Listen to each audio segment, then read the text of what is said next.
Synthetic Telepathy and the Early Mind Wars. Richard Allen Miller, C2001. drrm@magic.net.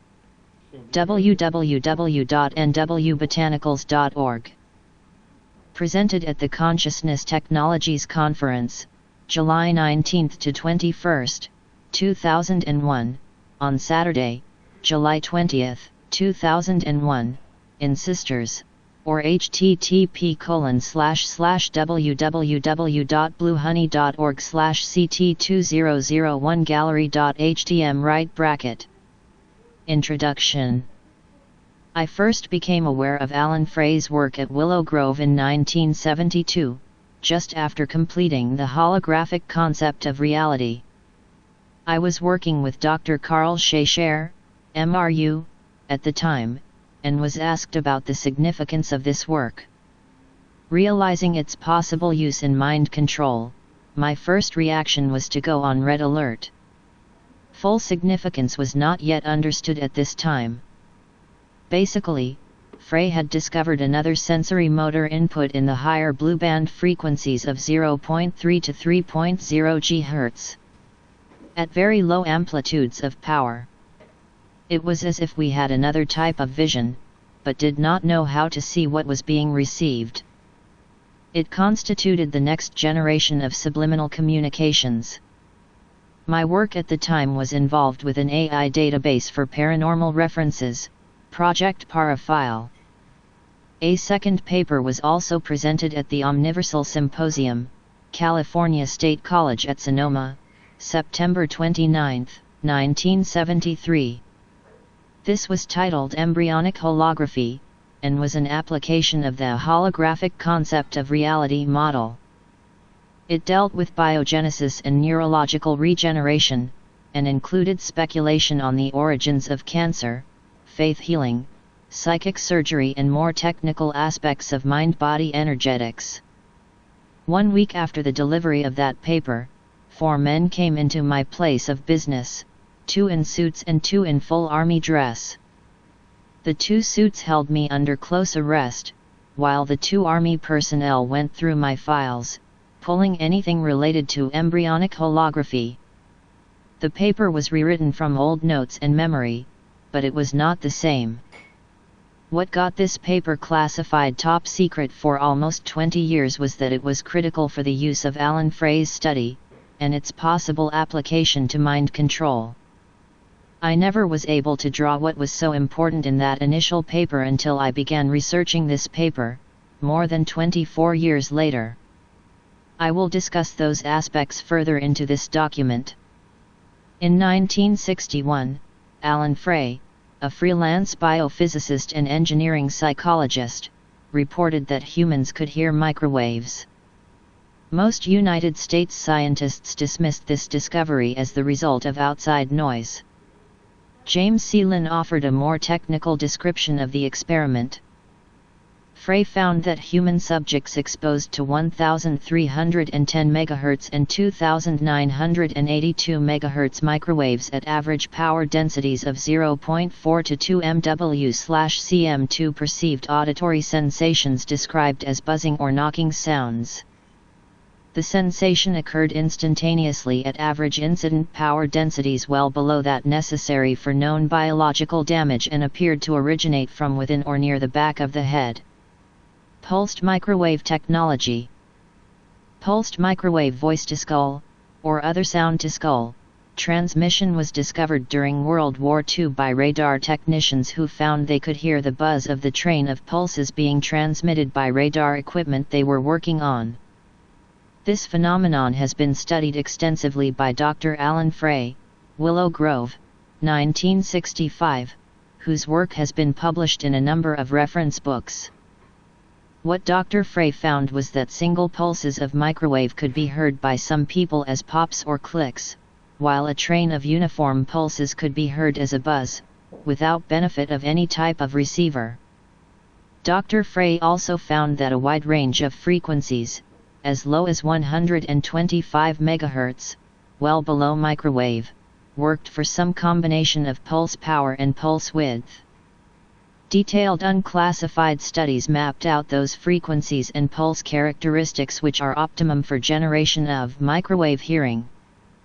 Very significantly, when discussing electronic mind control, is the fact that the peak pulse power required is modest, something like 0.3 watts per square centimeter of skull surface, and that this power level is only applied or needed for a very small percentage of each pulse's cycle time. 0.3 watts/SQCM is about what you get under a 250 watt heat lamp at a distance of 1 meter. It is not a lot of power. When you take into account that the pulse train is off, no signal, for most of each cycle, the average power is so low as to be nearly undetectable. This is the concept of spike waves used in radar and other military forms of communication. Frequencies that act as voice-to-skull carriers are not single frequencies, as, for example, TV or cell phone channels. Each sensitive frequency is actually a range or band of frequencies. A technology used to reduce both interference and detection is called spread spectrum. Spread spectrum signals usually have the carrier frequency hop around within a specified band. Unless a receiver knows this hop schedule in advance, like other forms of encryption, there is virtually no chance of receiving or detecting a coherent readable signal. Spectrum analyzers, used for detection, are receivers with a screen. A spread spectrum signal received on a spectrum analyzer appears as just more static or noise. The actual method of the first successful unclassified voice-to-skull experiment was in 1974, by Dr. Joseph C. Sharp and Mark Grove, then at the Walter Reed Army Institute of Research. A Fray-type audible pulse was transmitted every time the voice waveform passed down through the zero axis, a technique easily duplicated by ham radio operators who build their own equipment. The sensation is reported as a buzzing, clicking, or hissing which seems to originate within or just behind the head. The phenomenon occurs with carrier densities as low as microwatts per square centimeter with carrier frequencies from 0.3 to 3.0 GHz. By proper choice of pulse characteristics, intelligent speech may be created. Dr. James Lin of Wayne State University has written a book entitled, Microwave Auditory Effects and Applications. It explores the possible mechanisms for the phenomenon, and discusses possibilities for the deaf, as persons with certain types of hearing loss can still hear pulsed microwaves, as tones or clicks and buzzes, if words aren't modulated on. Lin mentions the Sharp and Grove experiment and comments, the capability of communicating directly with humans by pulsed microwaves is obviously not limited to the field of therapeutic medicine. Synthetic telepathy. In 1975, researcher A.W. Guy stated that one of the most widely observed and accepted biologic effects of low average power electromagnetic energy is the auditory sensation evoked in man when exposed to pulsed microwaves. He concluded that at frequencies where the auditory effect can be easily detected, microwaves penetrate deep into the tissues of the head, causing rapid thermal expansion, at the microscopic level only, that produces strains in the brain tissue. An acoustic stress wave is then conducted through the skull to the cochlea, and from there, it proceeds in the same manner as in conventional hearing. It is obvious that receiverless radio has not been adequately publicized or explained because of national security concerns. Today, the ability to remotely transmit microwave voices inside a target's head is known inside the Pentagon as synthetic telepathy. According to Dr. Robert Becker, synthetic telepathy has applications in covert operations designed to drive a target crazy with voices or deliver undetected instructions to a programmed assassin. This technology may have contributed to the deaths of 25 defense scientists variously employed by Marconi Underwater and Defense Systems, ESMS, and GEC. Most of the scientists worked on highly sensitive electronic warfare programs for NATO, including the Strategic Defense Initiative. It is claimed that directed energy weapons might have been used to literally drive these men to suicide and 291 accidents. Biological amplification. Using microwave band frequencies. The next major development in ELF weaponry was the concept of a biological amplification of these signals at the cell level to perpetuate and set up resonance for more sophisticated information transfer. This was the beginning of using more than one technology in a stack to do something more. While this was implied, it was never developed in the holographic concept of reality. Electromagnetic fields or relatively weak power levels can affect intercellular communication. Bioamplification is apparently why radio signals of very low average power, MW, can produce audio effects, and is difficult to detect. Electromagnetic interaction with biological systems, ed. Dr. James C. Lynn, University of Illinois, 1989, Plenum Press, New York. Imposed weak low-frequency fields, and radio frequency fields, that are many orders of magnitude weaker in the pericellular fluid between adjacent cells, than the membrane potential gradient, voltage across the membrane, can modulate the action of hormones, antibody neurotransmitters, and cancer-promoting molecules at their cell surface receptor sites. These ELF sensitivities appear to involve non-equilibrium and highly cooperative processes that mediate a major amplification of initial weak triggers associated with the binding of these molecules, specific cell surface receptor sites. Membrane amplification is inherent in this transmembrane signaling sequence. Initial stimuli associated with weak perpendicular M fields and with binding of stimulating molecules at their membrane receptor sites elicit a highly cooperative modification of Ca++ binding to glycoproteins along the membrane. A longitudinal spread is consistent with the direction of extracellular current flow associated with physiological activity and imposed M fields. This cooperative modification of surface Ca++ binding is an amplifying stage. By imposing RF fields, there is a far greater increase in Ca++ efflux than is accounted for in the events of receptor-ligand binding. From imposing RF fields, enzymes are protein molecules that function as catalysts, initiating and enhancing chemical reactions that would not otherwise occur at tissue temperatures. This ability resides in the pattern of electrical charges on the molecular surface. Activation of these enzymes and the reactions in which they participate involve energies millions of times greater than in the cell surface, triggering events initiated by the M fields, emphasizing the membrane amplification inherent in this transmembrane signaling sequence. Frey and Messenger confirmed that a microwave pulse with a slow rise time was ineffectual in producing an auditory response.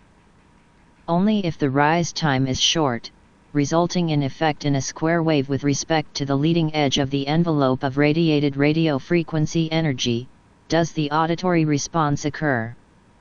This is why we don't hear ordinary radio and TV signals. The significance of embryonic holography now becomes more understandable. For example, the specific frequency bands, 0.3 to 3.0 Hz, are so flat as to appear almost two-dimensional to most biological processes on a semi-quantum mechanical level. This means that these frequencies can be seen as scalar in their possible interaction with specific brain processes. What these frequencies really are, however, are actual holograms of specific thoughts. They have a third component of detail, much like the patented P300 wave.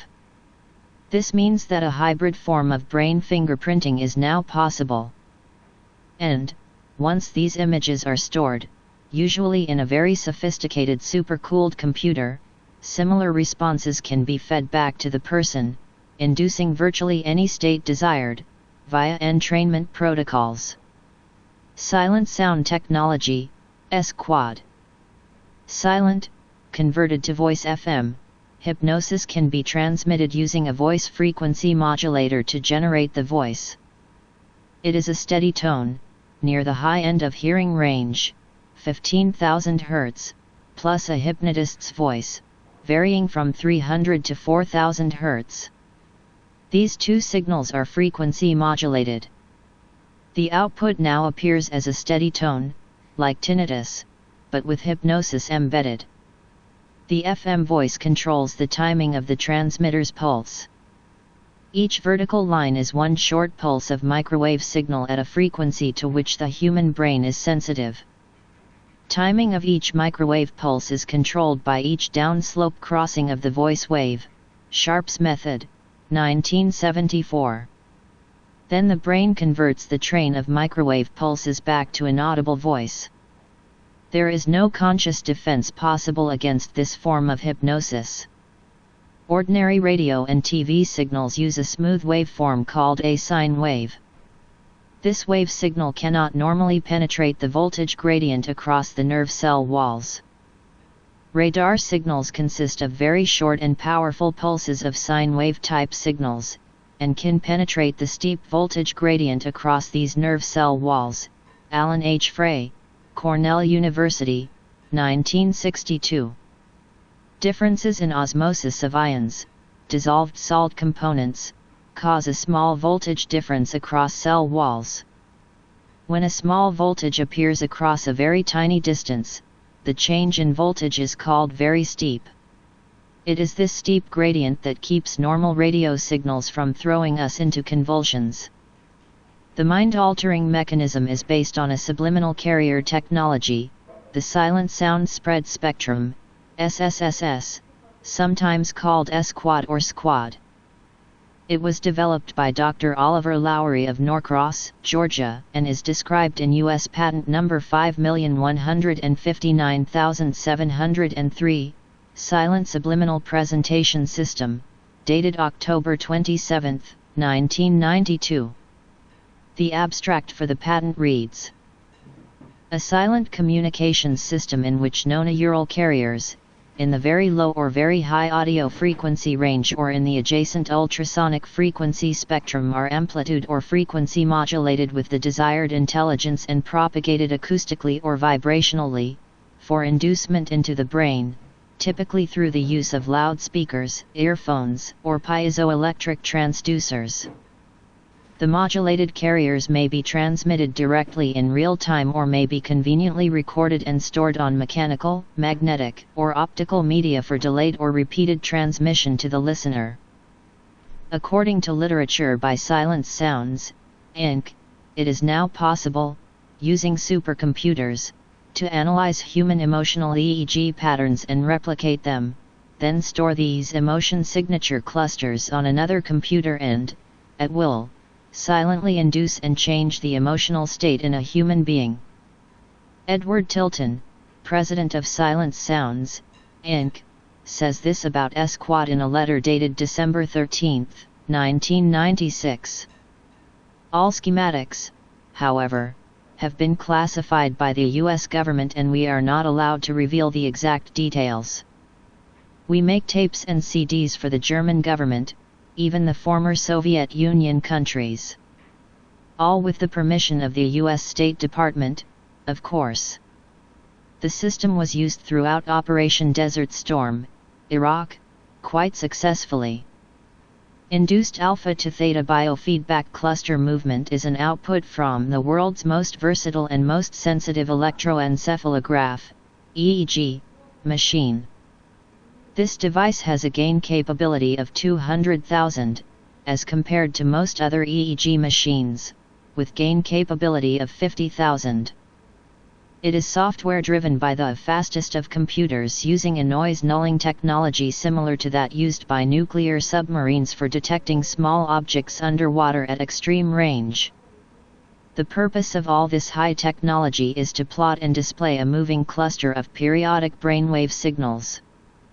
The illustration shows an EEG display from a single individual, taken of left and right hemispheres simultaneously. This technology is very similar to that used to generate P300 waves. Cloning the emotions. By using these computer-enhanced EEGs, scientists can identify and isolate the brain's low-amplitude emotion signature clusters, synthesize them and store them on another computer.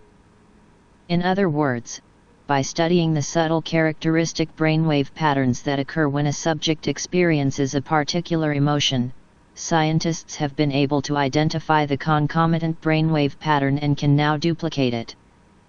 These clusters are then placed on the silent sound trademark carrier frequencies and will silently trigger the occurrence of the same basic emotion in another human being. Regarding system delivery and applications, there is a lot more involved here than a simple subliminal sound system. There are numerous patented technologies that can be piggybacked individually or collectively onto a carrier frequency to elicit all kinds of effects. There appear to be two methods of delivery with the system. One is direct microwave induction into the brain of the subject, limited to short-range operations. The other, as described above, utilizes ordinary radio and television carrier frequencies. Far from necessarily being used as a weapon against a person, the system does have limitless positive applications. However, the fact that the sounds are subliminal makes them virtually undetectable and possibly dangerous to the general public. In more conventional use, the silent sounds subliminal system might utilize voice commands, e.g., as an adjunct to security systems. Beneath the musical broadcast that you hear in stores and shopping malls may be a hidden message that exhorts against shoplifting. And while voice commands alone are powerful, when the subliminal presentation system carries cloned emotional signatures, the result is overwhelming. Free market uses for this technology are the common self-help tapes, positive affirmation, relaxation and meditation tapes, as well as methods to increase learning capabilities. But there is strong evidence that this technology is being developed toward global mind control.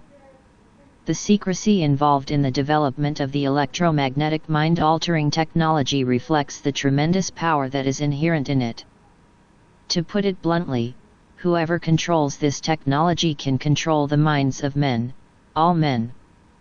There is evidence that the U.S. government has plans to extend the range of this technology to envelop all peoples, all countries. This can be accomplished, and is being accomplished, by utilizing the nearly completed HARP project for overseas areas and the GWEN network now in place in the U.S. The U.S. government denies all this. Dr. Michael Persinger is a professor of psychology and neuroscience at Laurentian University, Ontario, Canada. His work and findings indicate that strong electromagnetic fields can and will affect a person's brain. Temporal lobe stimulation can evoke the feeling of a presence, disorientation, and perceptual irregularities. It can activate images stored in the subject's memory, including nightmares and monsters that are normally suppressed. Mind-reading devices. Alan Yu, a former lieutenant colonel in the Taiwan National Defense Department, says that the United States has not only developed an operational mind control machine, but has also distributed models for use by allied countries. Yu states that such machines pose a great threat to human rights and the American way of life. He calls the device the mind-reading machine, mind machine. Yu writes that there are two sources of information detailing the existence of the mind-reading machine. The first evidence, in the 1970s, the South China Morning Post reported that the University of Maryland had invented a thought-reading machine. The original purpose of this invention was to help authorities investigate severe car accidents. It was to be used on people who were severely injured to get their accounts of how the accidents occurred. In the spring of 1984, Yu was a lieutenant colonel serving in the National Defense Department of Taiwan. At that time, Yu read a classified document from the department that he serviced under. The document said the Military Police Department of Taiwan had purchased several of the mind-reading machines from the United States. In Taiwan, it was called Psychological Language Machine. The document was a request to the United States for parts to repair several malfunctioning machines. The machine allegedly uses microwaves to deliver spoken messages directly to the human brain, as well as using radio waves to hypnotize people or change their thoughts.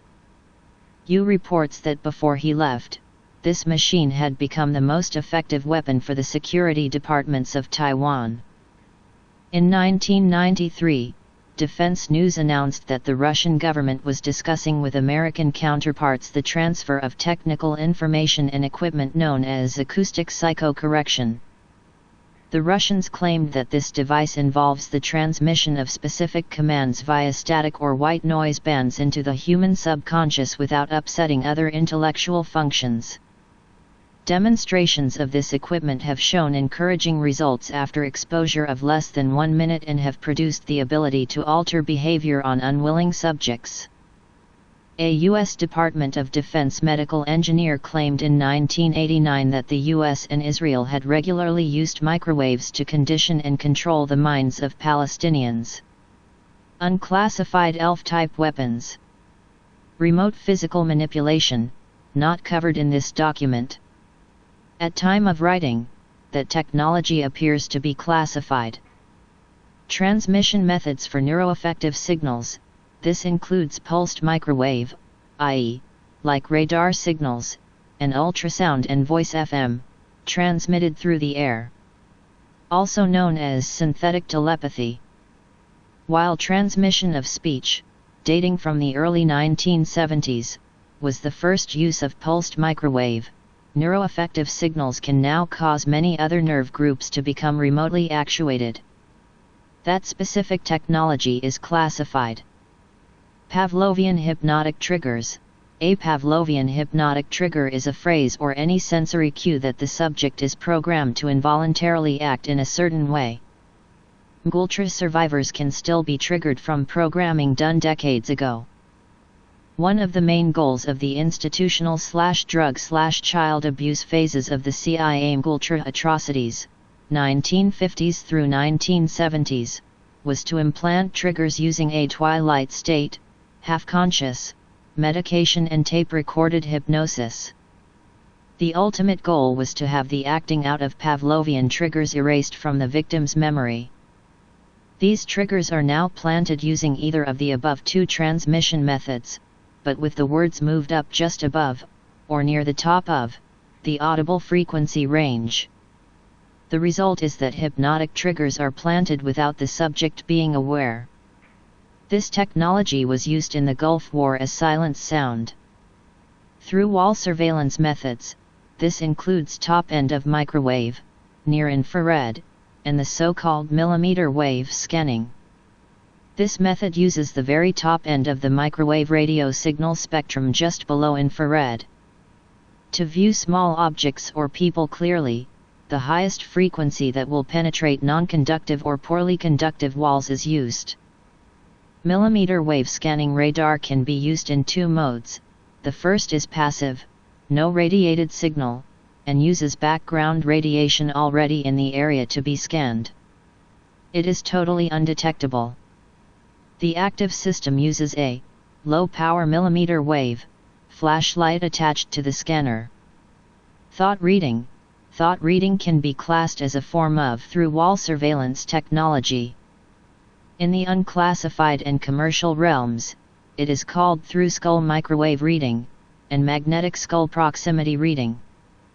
Brain entrainment. This involves moods and sleep states, the reverse of biofeedback. The low-frequency electrical brain rhythms are characteristics of various moods and states of sleep. Not only can they now be read out using biofeedback equipment or EEG machines, but also radio, sound, contact electrodes, or flashing lights. These moods and sleep states can be generated or at least encouraged using brain entrainment devices. Brain entrainment signals cannot carry voice, which is a much higher frequency range. Brain entrainment can, however, be used to set up a target to make him/her more susceptible to hypnosis. Implantation, no longer required. Specific ELF weapons.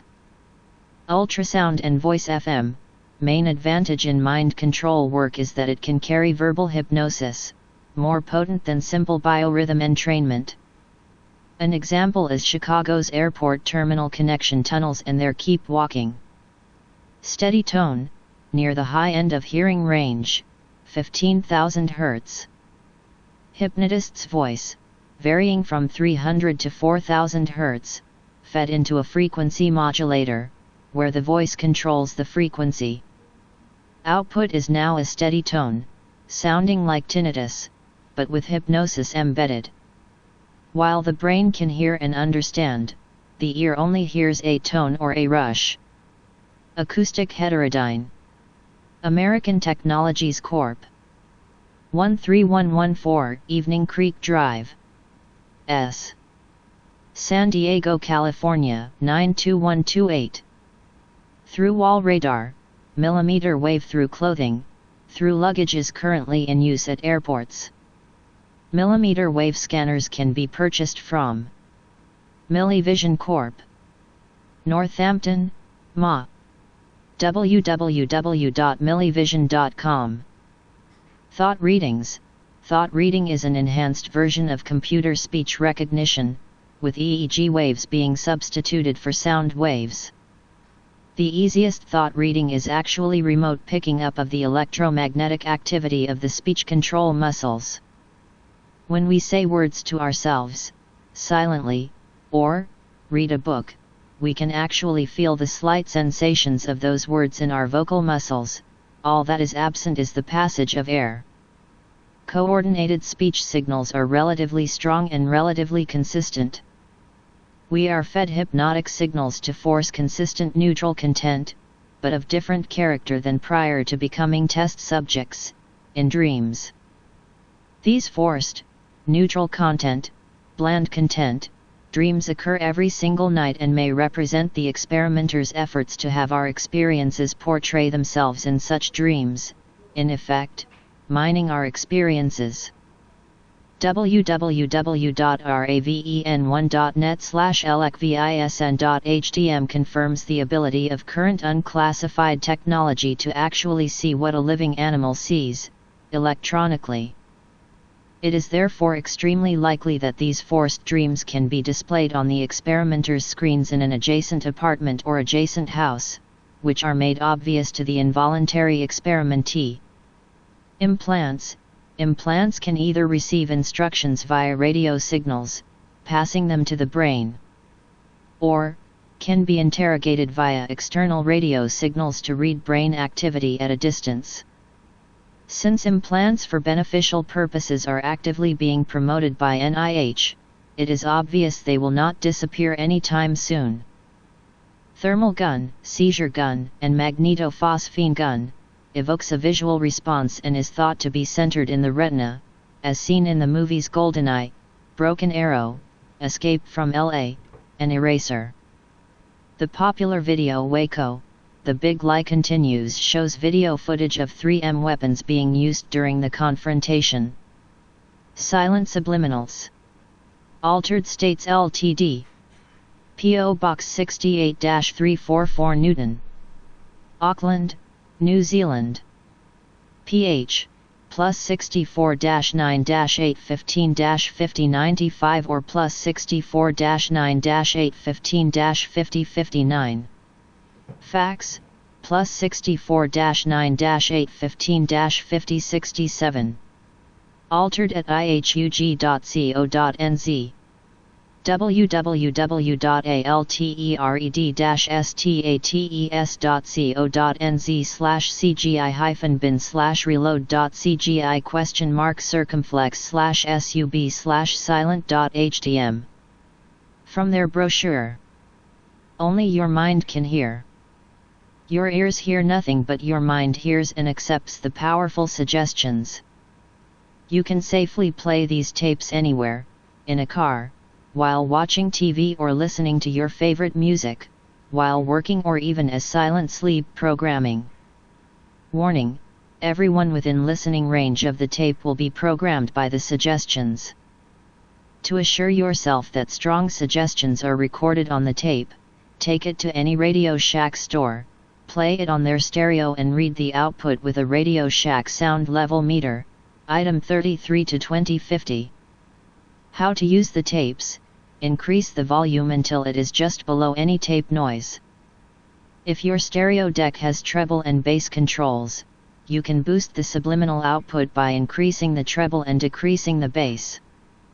The player then emits a strong but inaudible frequency, modulated 60 to 90 decibel signal that is received and demodulated by the human ear. Technical information: the suggestions are delivered on a carrier frequency of 14,800 CPS, via a low distortion sine wave signal. This frequency is slightly above the audible hearing range, but the frequency modulated, FM, signal is still strongly impinging upon the diaphragm of the ear. The listener can expect his subconscious mind to accept the suggestions with repeated listening. How to use the tapes: increase the volume until it is just below any tape noise.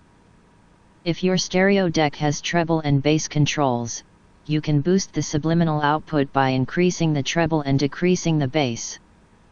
The player then emits a strong but inaudible frequency modulated 60 to 90 decibel signal that is received and demodulated by the human ear. The silent subliminals is a new brain/mind technology developed by an aerospace engineer. This new technique has been licensed to Valley of the Sun audio/video for this incredible new tape series. Patent pending. Note: because the frequency is beyond normal recording range, the tape cannot be duplicated. Examples of suggestions: every day you become thinner and thinner. You now lose weight and fulfill your goals. You attain your weight goals and the body you desire. You have the power and ability to attain the perfect weight and body you desire. You have the self-discipline to lose all the weight you want. You live a healthy lifestyle and eat a proper diet. You now quit smoking because it serves you. You lose all desire to smoke. You accept that you now quit smoking. You are a non-smoker. Quit smoking. Quit smoking. Quit smoking. You have the willpower to do anything you want to do. You have great self-discipline and you use it to quit smoking. Cigarettes disgust you. You are very sure of yourself. You accept that you have great inner courage. You are self-reliant and self-confident. You are full of independence and determination. You have great inner courage. Every day in every way, you become more and more self-confident. You feel good about yourself. You project a very positive self-image. You are relaxed and at ease. You detach from worldly pressures and experience an inner calm. Negativity flows through you without affecting you. You accept other people as they are. You peacefully accept the things you cannot change, and change the things you can. You are at peace with yourself, the world and everyone in it. Your mind is like calm water. You direct your time and energy to manifest your desires. You have the self-discipline to accomplish your personal and professional goals. Every day, you increase your self-discipline. You do what you need to do and stop doing what doesn't work. You freely choose to do what you need to do. You are assertive and feel good about yourself. You now focus your energy upon attaining success. You know exactly what you want and you go for it. You can accomplish whatever you set out to do. Be ultra successful. Be ultra successful and become wealthy. Every day in every way, you become more successful. Your creative thinking opens the door to monetary abundance. You easily achieve and maintain a penile erection. Your body performs perfectly during sex without thinking about it. A hard, firm erection is your natural response to sexual stimulation. You can make love for a long before you ejaculate. Every day you feel better about your sexual prowess and your ability to achieve and maintain a hard, firm erection. Acoustic spotlight can target one person in crowd. Posted by F. Joseph Pompei, MIT Media Lab. http://sound.media.mit.edu/Pompei/spotlight. Usage: the audio spotlight can be used in two major ways: as directed audio, sound is directed at a specific listener or area, to provide a private or area-specific listening space. As projected audio, sound is projected against a distant object, creating an audio image. This audio image is literally a projected loudspeaker. Sound appears to come directly from the projection, just like light. The audio spotlight consists of a thin, circular transducer array and a specially designed signal processor and amplifier. The transducer is about half an inch thick, non-magnetic, and lightweight. The signal processor and amplifier are integrated into a unit about the same size as a traditional audio amplifier, and have similar power requirements. Technology. Because it is impossible to generate extremely narrow beams of audible sound without extremely large loudspeaker arrays, we instead generate the sound indirectly, using the nonlinearity of the air to convert a narrow beam of ultrasound into a highly directive, audible beam of sound. The device transmits a narrow beam of ultrasound, blue, which, due to the inherent nonlinearity of the air itself, distorts, changes shape, very slightly as it travels. This distortion creates, along with new ultrasonic frequencies, audible artifacts, green, that can be mathematically predicted, and therefore controlled. By constructing the proper ultrasonic beam, this nonlinearity can be used to create, within the beam itself, an audible sound beam containing any sound desired. This is presently done in real time using low-cost circuitry, a specially designed amplifier, and transducers developed at MIT specifically for this project. Hyperdirectivity, the directivity, or narrowness, of an acoustic wave generated by a circular transducer is proportional to the ratio of the diameter of the transducer to the wavelength of the sound. So a transducer much larger than the wavelength of the sound creates a very narrow beam. Audible sound contains wavelengths reaching lengths of several feet, so a reasonably sized loudspeaker will always produce a very wide, non-directional source at lower frequencies. The audio spotlight, in contrast, outputs short, millimeter-sized ultrasonic waves, which form a very narrow beam even in a small transducer, which in turn generates audible sound. The nature of the nonlinear transformation also essentially eliminates side lobes in the resulting beam, and maintains relatively uniform directivity across the entire audible frequency range. The figure above, from American Technologies Corp., compares the directivity of the audio spotlight, yellow, to that of an ordinary loudspeaker, purple, at 400 Hz. Note that the directivity of the audio spotlight is only 3 degrees, compared to the essentially omnidirectional directivity of the loudspeaker. In order to obtain such narrow directivity from a traditional loudspeaker system, one would need a loudspeaker array 50 meters across. A loudspeaker is like a light bulb, but the audio spotlight is like a laser. History. The use of nonlinear interaction of high-frequency sound to generate directive low-frequency sound sources has been a well-researched subject in the field of underwater acoustics since the early 1960s. Often misattributed to so-called Tartini tones, the effect is more accurately described as a parametric array, a term introduced by Westervelt.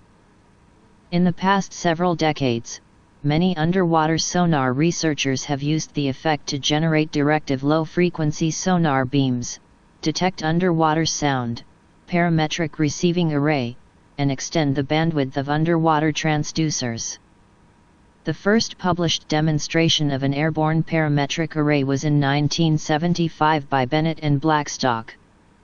Rather than using inaudible ultrasound, they instead used very intense, high-frequency audible sound to produce simple difference tones. While their goal was not a practical audio reproduction device, they nonetheless effectively demonstrated that the parametric array would work in air in addition to underwater. Life Assessment Detector System, LADS. The Life Assessment Detector System, LADS, a microwave Doppler movement measuring device, can detect human body surface motion, including heartbeat and respiration, at ranges up to 135 feet, 41.15 meters. The primary function of the LADs is to provide a reliable method by which medical and emergency personnel can locate personnel buried in building collapses or injured on the military battlefield. LADs can detect such signs of life as movement, heartbeat, or respiration. Originally designed to detect heartbeat and respiration of military personnel wearing chemical biological warfare protective overgarments, the LADs has been restructured, greatly increasing its operational range and providing a means for eliminating nuisance alarms which could mimic human life signs, such as fans, wind drafts, or swaying trees. This is accomplished through neural network technology, which trains the system to recognize human motion and heartbeat/respiration functions. If these functions are not detected, the reasonable assumption is that there are no survivors. Operating under such an assumption, the rescue team can now proceed without fear of further loss of life, i.e., rescue and medical personnel and equipment can be deployed more effectively and efficiently. The LADs consists of a sensor module, a neural network module, and a control/monitor module. The sensor module is an X-band, 10 GHz, microwave transceiver with a nominal output power of 15 milliwatts, operating in the continuous wave (CW) mode. The neural network module device can store many complex patterns such as visual waveforms and speech templates, and can easily compare input patterns to previously trained or stored patterns. The control/monitor module provides the LAD's instrument controls, such as on-off switches, circuit breakers, and battery condition, as well as motion, heartbeat waveform, pulse strength, and pulse rate displays. LADS provides life assessment capabilities for people who are trapped in building rubble, battlefield casualties in a chemical/biological warfare environment, victims of airline, train, or automobile crashes, trapped in an avalanche or mudslide, trapped on a mountain ledge, trapped under a collapsed tent structure, or hostages being held in a non-metallic room. For more information about the LADs, send email to info@vsccorp.com. Radar flashlight.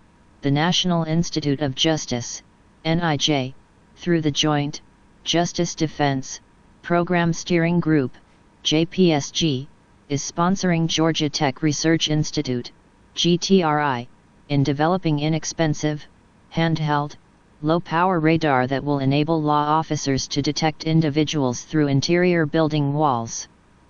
It works by sensing the motion of an individual's chest when they breathe. GTRI is currently designing and refining the first prototype unit. A laboratory test area has been constructed consisting of a section of home siding and dry wall, a wooden front door, and a section of brick and mortar. It also demonstrated the ability to detect an individual through the laboratory's cinder block walls. GTRI is working to combine the two parts of this device into a single unit. NIJ plans on demonstrating the radar flashlight with law enforcement agencies through its National Law Enforcement and Corrections Technology Center, NLEC, Southeast Regional Center, before the end of 1999. Dr. Pete Nachi, Project Manager. 703-351-8821. pnachi@darpa.mil. Millivision radar millimeter wave camera picks up both metallic and plastic concealed handguns. Between microwave and infrared lies the millimeter wave band. This little heralded portion of the electromagnetic spectrum turns out to be perfect for remote frisking. Militech Corp has designed a camera to accomplish just that. The idea calls for measuring the time delay and intensity of millimeter wave energy that radiates naturally. At millimeter wavelengths, people are good emitters, while metals are very poor. Dielectric objects, such as plastics, ceramics, and powdered drugs, are somewhere in between. Clothing and building materials, such as wallboard, are virtually transparent. http://www.millivision.com. Ground, or home/apartment wall, penetrating radar. Patriot Scientific Corporation has developed radar technologies with a wide range of possible applications. A pulse generator is used to drive the transmit antenna. The pulse is a positive spike going up to 100 V, then falling back to ground in 1.5 nanoseconds, corresponding to a pulse transmit frequency of 750 MHz. The return signal is read by the receive antenna. At this point, some simple analog processing is done and the signal is digitized at a resolution of 6 GHz, and sent to a PC. The PC correlates the data into a conventional waveform, does some processing, and then transmits the data over an Ethernet cable to a Pentium workstation, not shown. The Pentium workstation is used to apply different digital filters, combine waveforms, and display the results. This system can be used to demonstrate detection of small targets buried in sand, people behind walls, and other targets. Patriot has used its antenna system to demonstrate detection of objects as small as a coke buried in sand, through a wall. Even small targets disturb the wavefront of the pulse, producing reflections and modifying the field in measurable ways. The key to Patriot's radar system is its ability to transmit and receive pulses barely longer than single cycles at the transmit frequency. The first waveform shown here is a pulse generated by an earlier Patriot design, based on off-the-shelf antenna technology. The waveform on the bottom was produced and received by Patriot's current design. The current Patriot antenna system produces a pulse at the desired frequency with little leading or trailing noise. The Patriot antenna system provides many advantages over pulse-based systems. Patriot originally developed the impulse radar system to allow time domain processing in Patriot's GPR systems. Because the impulse is extremely short, 3 nanoseconds, the time to return can be used to gauge the distance traveled by the pulse. Furthermore, the transmitter and receiver antennas are very directional, eliminating much of the multipath components of the return signal. The short pulses combined with the directional transmit and receive to provide us with a number of important advantages. Very low average power during transmission. Low interference from other transmitters. Transmission invisible to conventional receivers. High bandwidth digital data transmission possible. Difficult detection by other impulse receivers. Interference with other sources and receivers is further reduced by using directional antennas. The antenna design shown is highly directional. When penetrating the ground, we wish to eliminate as much of the multipath signal as possible. The directional antennas reduce the multipath signals detected to those that are relatively in line with the wave path, and eliminate much of the multipath signal that returns at odd angles. Impulse radar uses low power inherently because the transmissions occur in pulses separated by periods of no transmission. The power of the pulses is offset by the dead time between the pulses. The average output of the current system is about 300 microwatts. The low average power of an impulse system effectively hides the transmissions from conventional receivers. Interference can be further reduced in an impulse system by using random interval spacing. As long as the transmit and receive antennas are in sync, the period between pulses can be varied to prevent aliening with other continuous or pulse transmission systems that might be operating in the same locale. Furthermore, if an impulse system is being used to transmit data, varying the intervals between pulses prevents other impulse systems from locking onto the signal. Patriot Scientific's current GPR system does not use random interval spacing. Patriot Scientific Corporation. http://www.ptsc.com/radar/index.html. Commercial thought reading devices. the CyberLink Mind Mouse is a revolutionary hands-free computer controller which allows you to move and click a mouse cursor, play video games, create music, and control external devices, all without using your hands. A headband with 3 sensors detects electrical signals on the forehead resulting from subtle facial muscle, eye, and brain activity. This headband connects to an interface box that amplifies and digitizes the forehead signals and sends them to your computer. The CyberLink software decodes the forehead signals into 10 brain fingers for continuous cursor control. It also decodes eye motion and facial gestures into mouse button clicks, keystrokes, and cursor resolution control. With a little practice, most or all of these commands can be mastered to operate virtually all computer functions. By learning to change the energy levels of your brain fingers, you will be able to do just about anything on a computer, except turn it on. The CyberLink Mind Mouse supports hands-free mouse, keyboard, and joystick cursor control, switch closure, video game control, and music and art synthesis.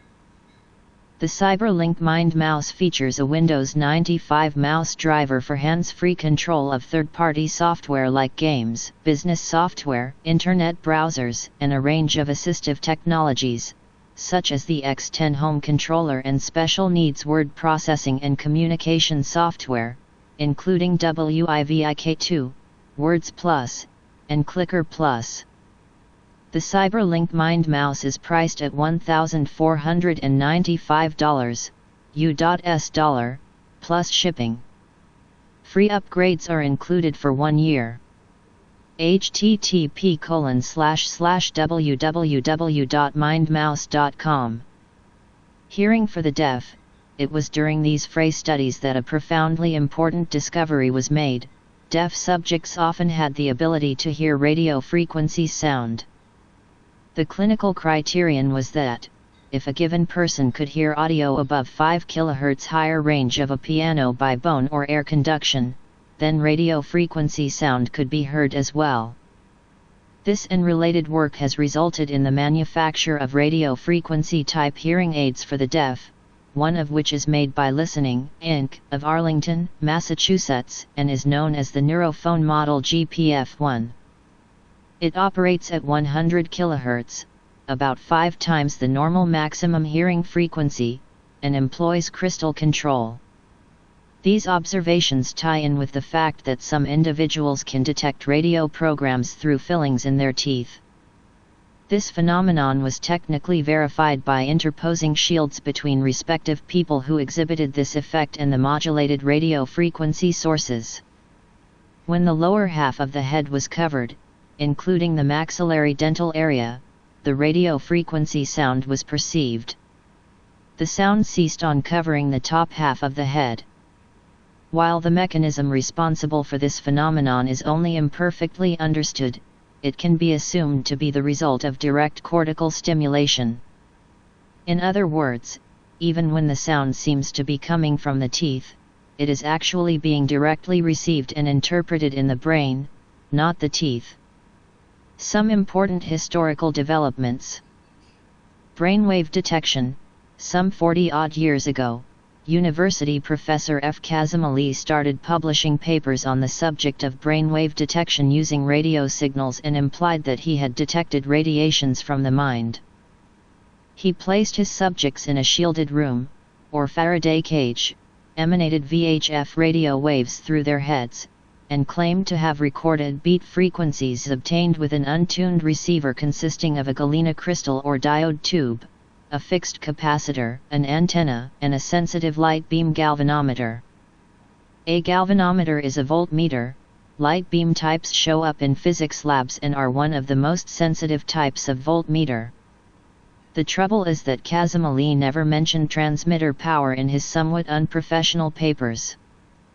His oscillograms meant to show variations of the beat when his subjects were emotionally aroused or engaged in creative tasks when they were in the Faraday cage. Beat as used by Kazim Ali refers to EEG frequency, i.e., ELF, traces. Later he told an astounded world that his subjects would hallucinate when under the influence of his oscillatory telegraphica, its frequency being around 300 MHz at the time. Aviation radios are in this range. Tom Jaschke, a noted science writer and engineer, duplicated some of Kazimierzy's work with a modern low-power oscillator that was swept from 300 MHz to 600 MHz. Cell phones start at over 900 MHz. His subjects could not see the dial. They were told to sound off as soon as they felt something unusual. At a certain frequency range, varying between 380 MHz and 500 MHz, the subjects repeatedly indicated points with exact accuracy in as many as 14 out of 15 trials. At these individual frequencies, the same subjects announced having experienced pulsing sensations in the brain, ringing in the ears, and an odd desire to bite the experimenters. The oscillator's output power was only a few milliwatts, while the oscillator itself was located several feet away from the subjects. Any experimenters out there want to try this? Milliwatts are quite safe for short-term experiments. Kids' walkie-talkies are 50 to 100 milliwatts, for example. Lita machine, 1960 Soviet device that bombards brains with low-frequency radio waves. Now with Dr. Ross Adey, Chief of Research, Veterans Hospital, Loma Linda, CA. Low-frequency square-wave modulation of a radio frequency field. It was developed by L. Rubyshev and his colleagues in Soviet Armenia, for the treatment of neuropsychic and somatic disorders, such as neuroses, psychoses, insomnia, hypertension, stammering, bronchial asthma, and asthenic and reactive disturbances. U.S. Patent Number 3,773,049. The radio frequency field has a nominal carrier frequency of 40 MHz and a maximum output of approximately 40 watts. The E field is applied to the patient on the side of neck through two disc electrodes approximately 10 cm in diameter.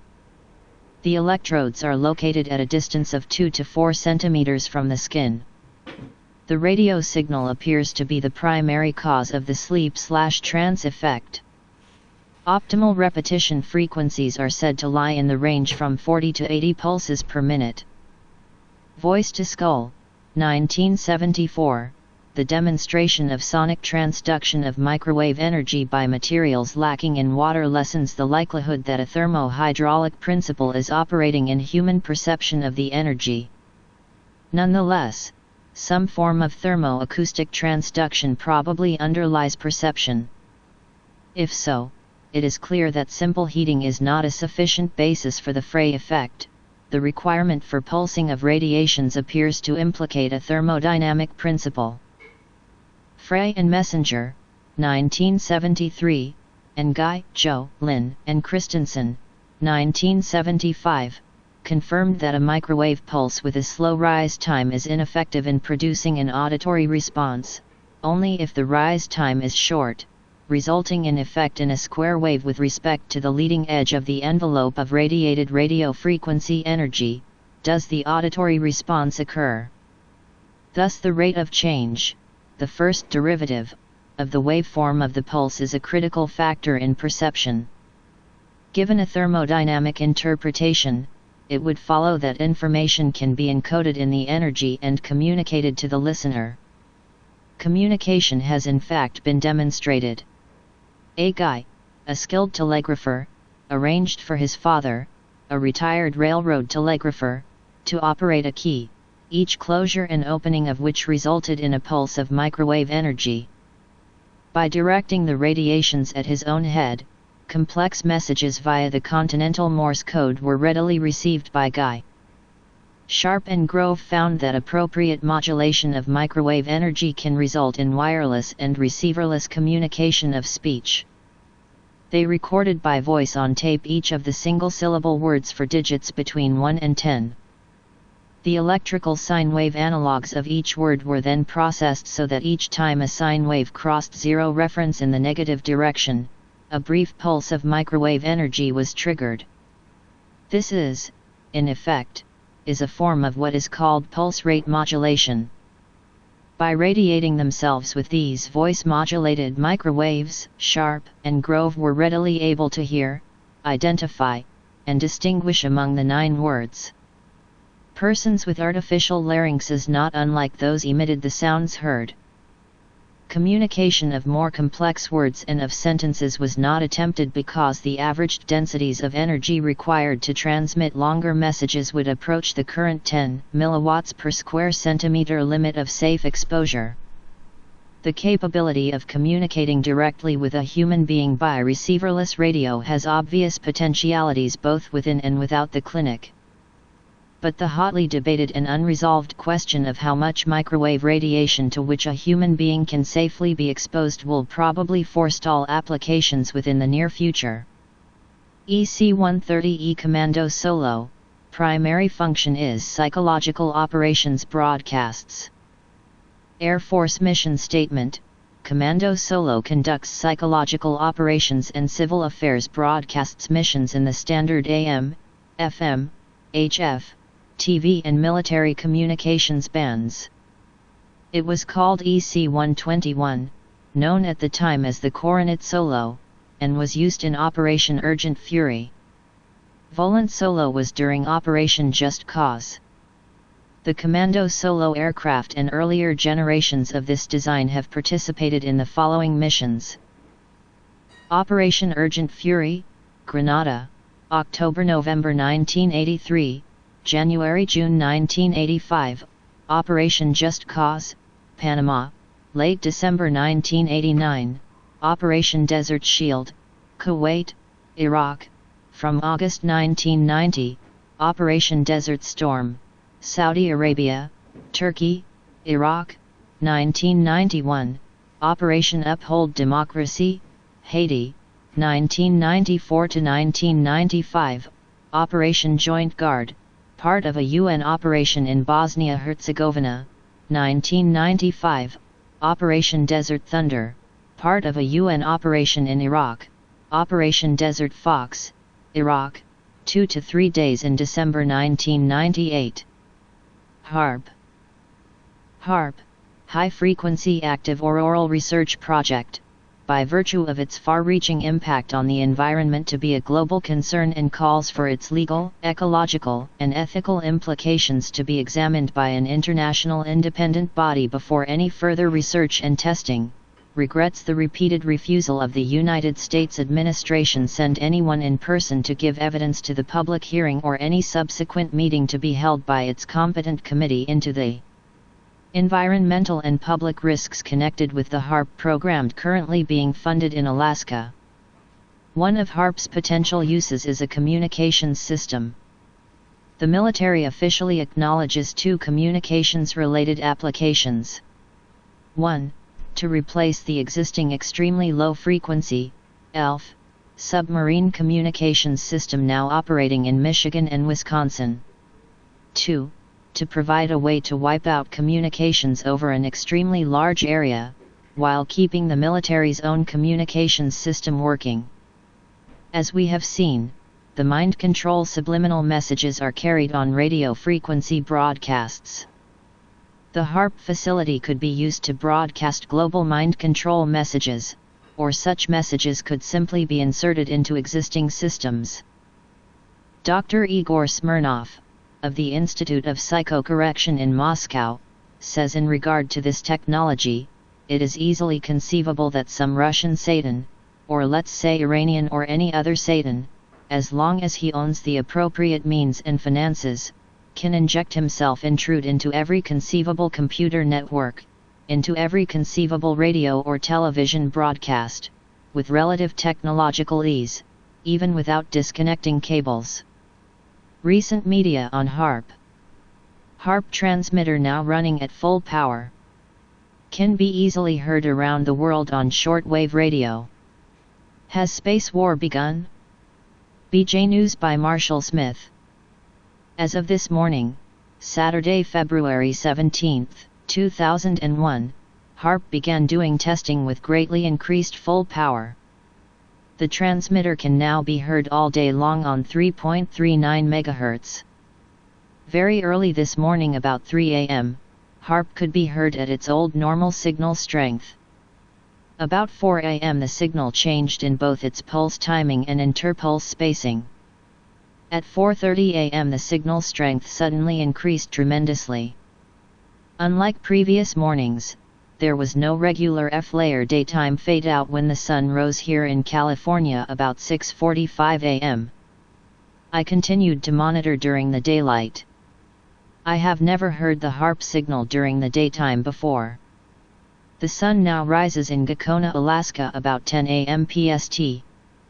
The received signal again increased from about S5 to S9 at 10:05 am. With sunlight at both the transmitter and receiver, there is no F-layer skip to bend the powerful signal around the planet. This means this is an extremely powerful direct ground wave signal.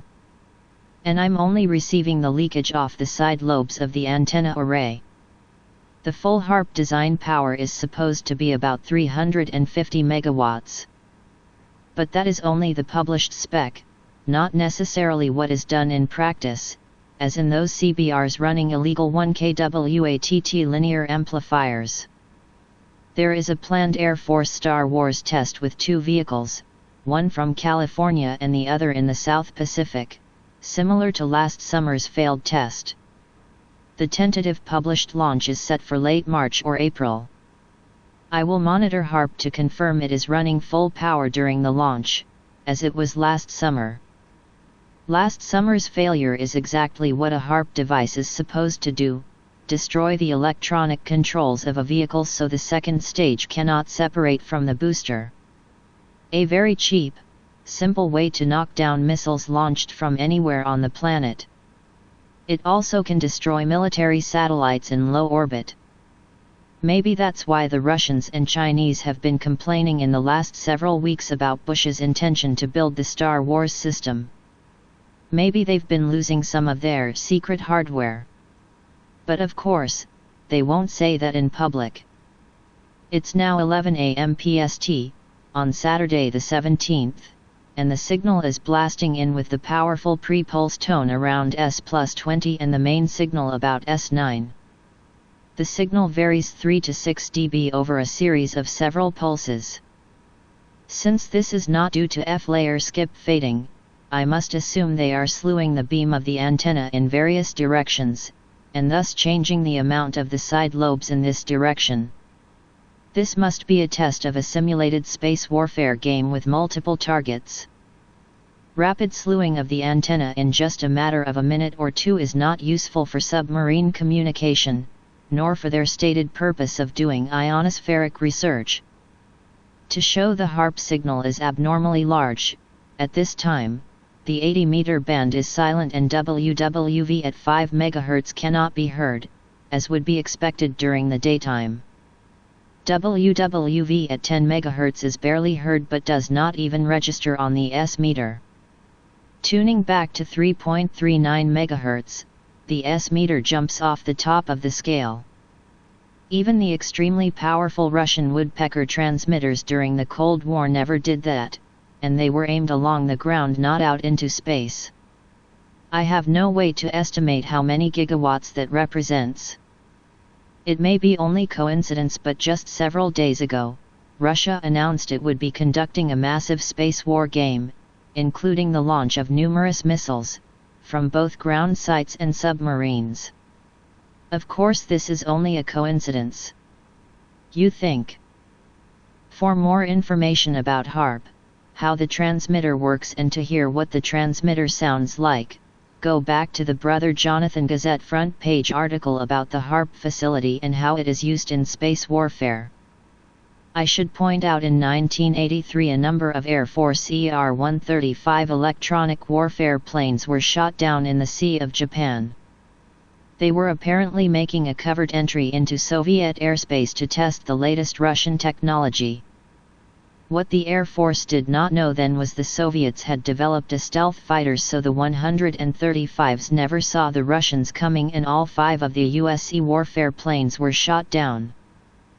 To cover this covert event, the US shot down a 747, a plane similar to the 135s, or modified Boeing 707s whose parts are very similar to a 747, so if plane parts are found in the Sea of Japan they are claimed to be the 747.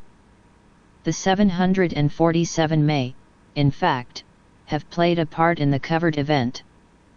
This is the supposed Russian shoot-down of Korean Airlines Flight 007, on September 1, 1983. I remember the event well, since it is my son's B-Day. The proof of a covered event with stealth Russian fighters shooting down 5 Air Force ER-135s is documented in R.W. Johnson's book, Shoot Down, published in 1986. The most convincing evidence is the strange fact that 27 U.S. active-duty electronic warfare officers somehow end up on the passenger list among the dead on the civilian KAL Flight 007 going to Korea. I only point this out to show how high-tech secret warfare between Russia and the US may result in deaths and the destruction of hardware, and yet is never reported to the public. The US did not announce and demonstrate deployment of its own stealth fighters until the Gulf War in 90–91, 7 years later. In 1991, 3 events occurred. 1. The US demonstrates stealth fighter bombers which can travel anywhere in the world without detection. 2. The announcement of the construction of HARP which would neutralize all Soviet missiles coming over the pole. And 3. The collapse of the Soviet Union. To see these as unrelated events is to miss the point of history. At the present time, both the Russians and Chinese have demonstrated their ability and inclination to engage in warfare, especially space warfare.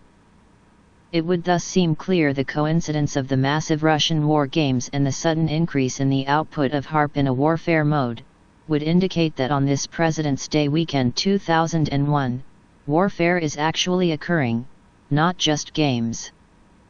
Just as in 1985, when planes were destroyed and US airmen died, the story was completely covered up, but it nonetheless had great implications on the relations between the governments of the world. There are, of course, no airmen on the Russian missiles, nor the Chinese and Russian satellites in orbit. This is the new high robotic remote control warfare of outer space. But, the war games are real, nonetheless. The massive increase in the output of HARP, under the control of the Air Force's Space Vehicles Command which operates HARP and has the mission of engaging in space warfare, would indicate of a lot of expensive space hardware is now biting the dust. The Russians will claim their exercise was a success. The Chinese who have just lost their eyes in orbit will say nothing. And the US will claim, as usual, what, who me? HARP hasn't been in operation since October 99. But you can listen for yourself on any shortwave receiver by tuning to 3.390 MHz. Good listening. http://www.anomalous-images.com. Some concluding remarks. The discovery of synthetic telepathy, as an way to communicate information directly onto the brain has changed everything. And, with related discoveries on membrane responses to specific frequency bands, and their amplification, has led to some very serious questions. Where are these technologies really leading man? Certainly not toward a better way of living. We see little application in their uses in medicine. In fact, most aspects have remained classified, and are still being used, historically, for military applications and uses. When you consider our ability to clone emotions, and the possible uses of HARP, there is no question on the possibility of its use for the complete mind control of humanity. We can do it now. We have the theory. We have the technology. Why would it not be done? And then, by whom? Dr. Robert O. Becker, twice nominated for the Nobel Prize for his health work in bioelectromagnetism, was more explicit in his concern over illicit government activity. He wrote of obvious application in covert operations designed to drive a target crazy with voices. What is frightening is that words, transmitted via low-density microwaves or radio frequencies, or by other covered methods, might be used to create influence. For instance, according to a 1984 U.S. House of Representatives report, a large number of stores throughout the country use high-frequency transmitted words, above the range of human hearing, to discourage shoplifting. Stealing is reduced by as much as 80% in some cases. Given the low power levels required for some of these psychophysical effects, and the ability to concentrate certain frequencies of electromagnetic radiation into tight beams, it is worth considering the possibility that low-orbiting satellites could transmit such signals directly to a chosen person. Such a capability would have obvious strategic value. What if some group or organization wanted to conduct terrorist activities that would strike right into the heart of their intended victims? What better way than to create killers from the most ordinary of citizens? Worse yet would be to cause children to unexpectedly lash out and murder those around them. It is apparent that the technology exists to elicit such behavior using waves of electromagnetic energy sent directly into the brain. ELF frequencies, as we know now, are not the most invasive weapons-capable frequencies. Doses of ELF can act as either sedatives or stimulants, entraining the target's EEG as with the Russian Lita machine. Weapons that can transmit hypnotic commands silently and untraceably, over distance and through walls, can cause a far wider spectrum of effects. In other words, don't assume that ELF is the only form of electromagnetic signal which can do damage. And, if you might wonder what that buzzing sound you sense behind your ear might be, it is HARP. You can actually hear it when they have it on. The obvious next important discussion should be around the changing Schumann resonance, and its affects and importance to biological functions and activities. There is no question that the Schumann resonance is changing toward the higher frequencies associated with our conscious states of mind. Why is that? Appendix A. Electromagnetic Weapons Timeline. Electromagnetic weapons are of recent invention. They utilize the various frequencies of the electromagnetic spectrum to disable or kill the target. Psychotronic weapons are those weapons that interact with the nervous system of the target. These weapons usually operate in the very low, 100 to 1000 Hz, or extremely low, greater than 0 but less than 100 Hz, frequency ranges. 1934 A Method for Remote Control of Electrical Stimulation of the Nervous System, a monograph by Drs. E. L. Chaffee and R. U. Light. 1934 Experiments in Distant Influence, book by Soviet professor Leonid L. Vassiliev. Vassiliev also wrote an article, Critical Evaluation of the Hypogenic Method, concerning the work of Dr. I. F. Tomaszewski on experiments in remote control of the brain. 1945 After World War II, the Allies discovered the Japanese had been developing a death ray utilizing very short radio waves focused into a high-power beam. Tests were done on animals.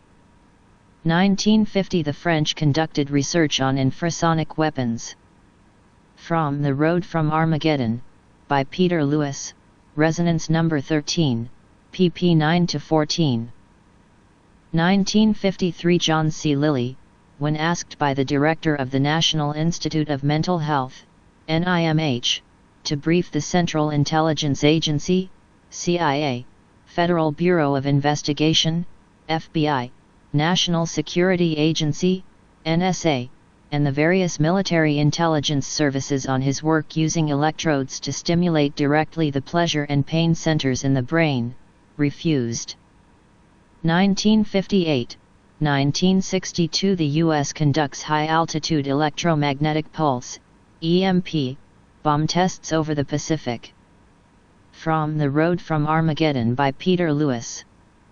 1960 headlines read: Khrushchev says Soviets will cut forces a third, sees fantastic weapon.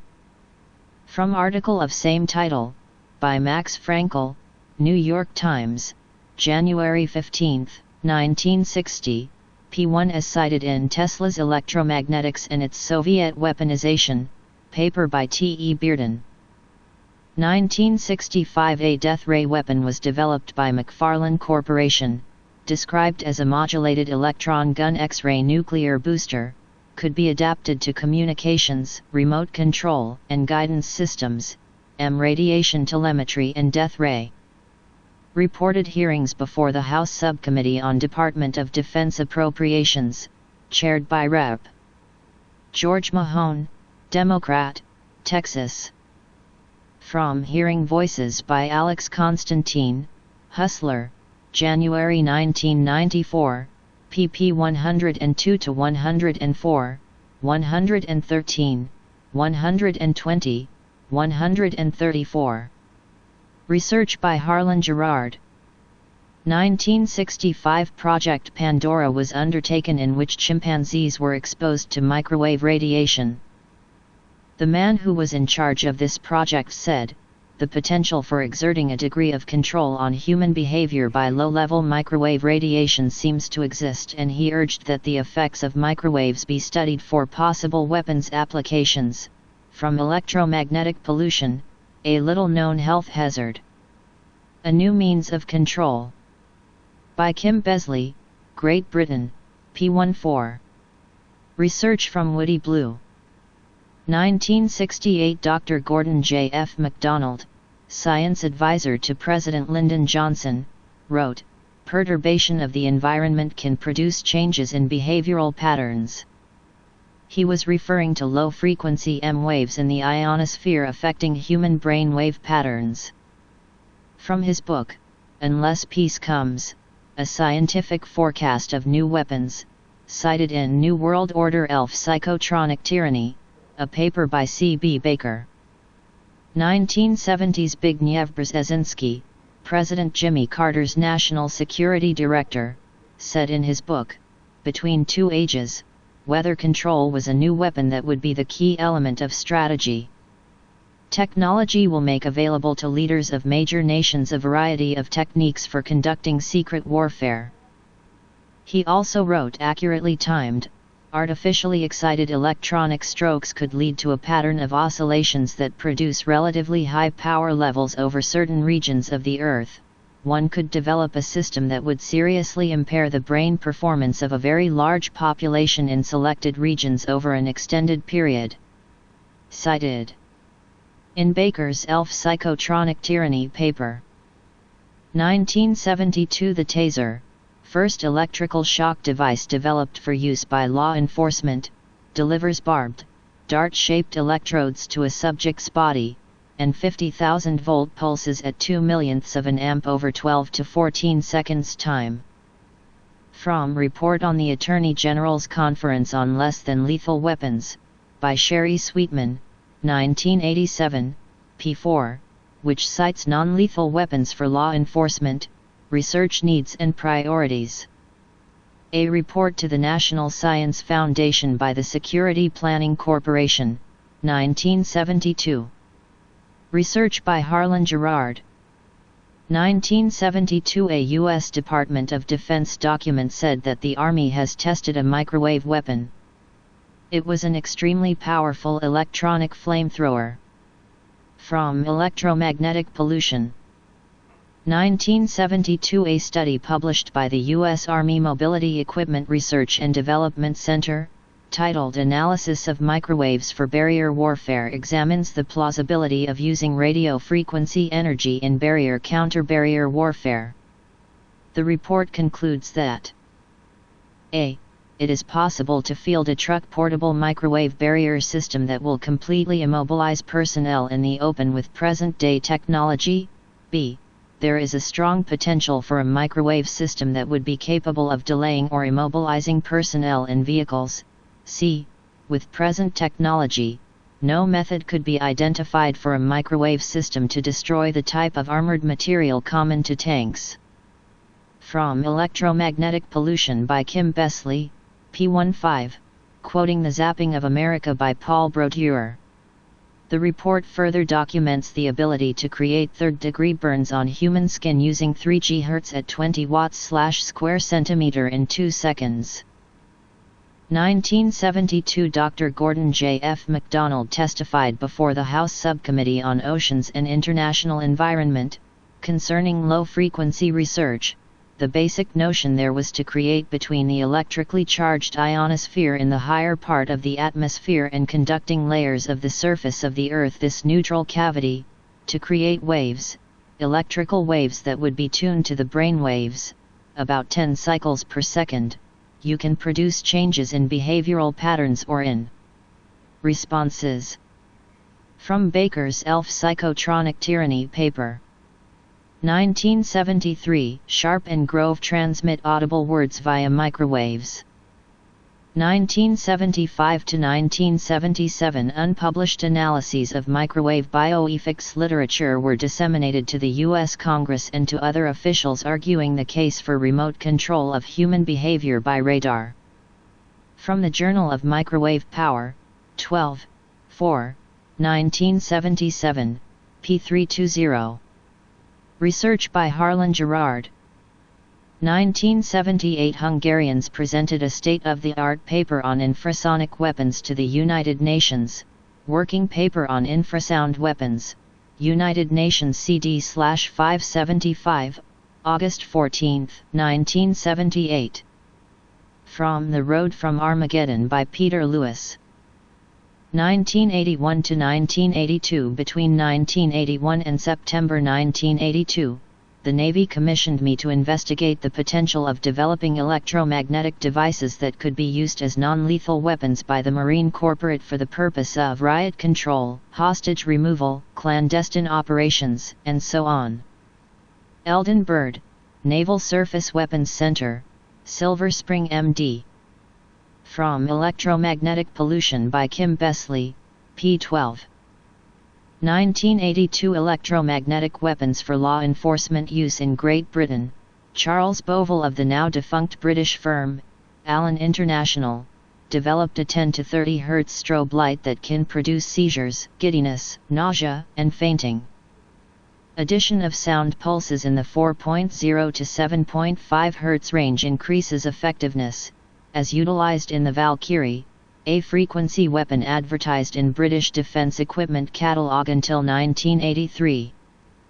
The squawk box or sound curdles uses 2 loudspeakers of 350-watt output to emit 2 slightly different frequencies that combine in the ear to produce a shrill shrieking noise. The U.S. National Science Foundation report says there is severe risk of permanent impairment of hearing. From Electropollution by Kim Besley, citing the Manchester City Council Police Monitoring Unit document. 1982 Air Force Review of Biotechnology. Currently available data allow the projection that specially generated radio frequency radiation, RFR, fields may pose powerful and revolutionary anti-personnel military threats. Electroshock therapy indicates the ability of induced electric current to completely interrupt mental functioning for short periods of time, to obtain cognition for longer periods, and to restructure emotional response over prolonged intervals. Impressed electromagnetic fields can be disruptive to purposeful behavior and may be capable of directing and/or interrogating such behavior. Further, the passage of approximately 100 mA through the myocardium can lead to cardiac standstill and death, again pointing to a speed-of-light weapons effect. A rapidly scanning RFR system could provide an effective stun or kill capability over a large area. From Final Report on Biotechnology Research Requirements for Aeronautical Systems through the year 2000. AFOSR TR 82-0643, Vol 1 and Vol 2, July 30, 1982. 1986 The Electromagnetic Spectrum in Low-Intensity Conflict by Captain Paul Tyler, M.C., USN quotes the above passage and further elaborates on the theme. Published in Low Intensity Conflict and Modern Technology LT. Col. David J. Dean, U.S. Air Force, ed., Air University Press, Maxwell AFB, AL. Research by Harlan Gerard. 1983 Nikolai Koklov, a Soviet KGB agent who defected to the West in 1976, interviews recently arrived scientists and reports, the Soviet mind control program is run by the KGB with unlimited funds. From The Spectator, February 5, 1983, reported in New World Order Psychotronic Tyranny by C. B. Baker. 1984 USSR, New Beam Energy Possible. Possibly associated with early Soviet weather engineering efforts over the U.S., from Tesla's electromagnetics and its Soviet weaponization by T. E. Bearden. 1985 Women in the peace camps at Greenham Common began showing various medical symptoms believed to be caused by surveillance weapons beamed at them. C. Zapping, the new weapon of the patriarchy, Resonance No. 13, pp. 22-24. Research by Woody Blue. 1986 Attorney General's Conference on Less Than Lethal Weapons reviews current weapons available. They include the Taser, the Nova XR 5000 stun gun, can interrupt a pacemaker, the Talon, a glove with an electrical pulse generator, and the Source, a flashlight with electrodes at the base. Photonic driving strobe lights tested by one conference delegate on 100 subjects, produced discomfort. Closed eyelids to not block the effect. Evidence that ELF produces nausea and disorientation. Suggestion to develop fast-acting electro-sleep-inducing weapon. Discusses problem of testing weapons on animals and human volunteers. From Report on the Attorney General's Conference on Less Than Lethal Weapons, by Sherry Sweetman, March 1987, prepared for the National Institute of Justice. Research by Harlan Gerard. 1988 The Pentagon is ordered by courts to cease EMP tests at several locations due to a lawsuit filed by an environmental group. From The Washington Post, May 15, 1988, see U.S. and Soviets develop death ray, Resonance 11, p10. Research by Remy Chevalier. 1992 December. The U.S. Army's Armament Research, Development, and Engineering Center is conducting a one-year study of acoustic beam technology. The command awarded the one-year study to Scientific Applications and Research Associates of Huntington Beach, CA. Related research is conducted at the Moscow-based Andreev Institute. From U.S. Explores Russian Mind Control Technology, by Barbara Opel, Defense News, January 11 to 17, 1993. Research by Harlan Gerard and others.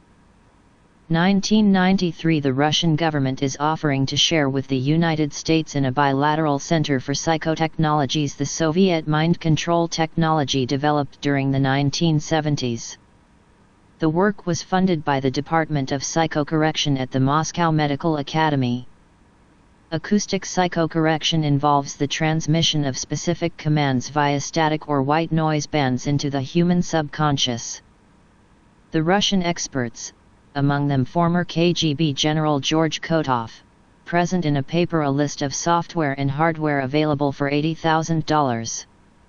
From Opel article, U.S. explores Russian mind control technology. 1993 February 28. Beginning of 51-day siege on the Branch Davidians at Waco, Texas, which ended in the death of more than 80 people. Until this incident, the electromagnetic weapons had kept a very low profile. But in the documentary video, Waco, The Big Lie Continues, footage from the British Broadcasting, BBC, shows at least 3 weapons used by U.S. government agents. First, the noise generators used against the Davidians.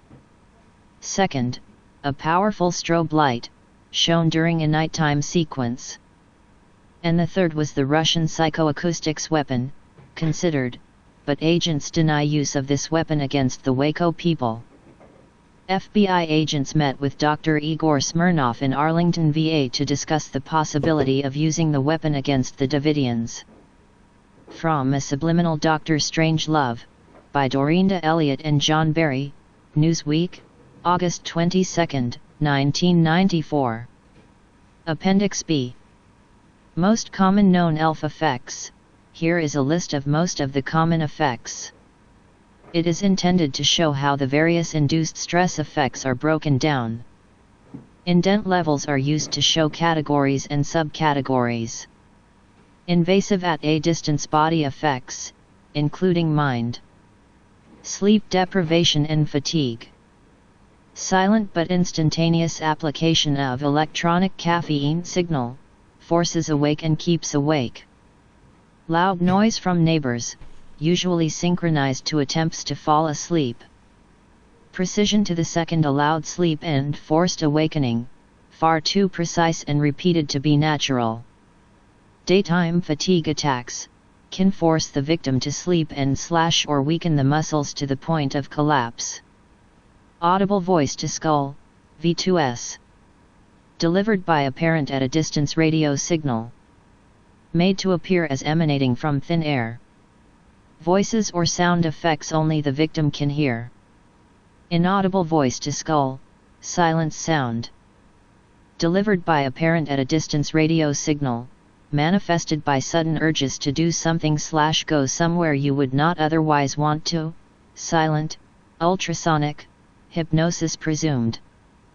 Programming hypnotic triggers, i.e., specific phrases or other cues which cause specific involuntary actions.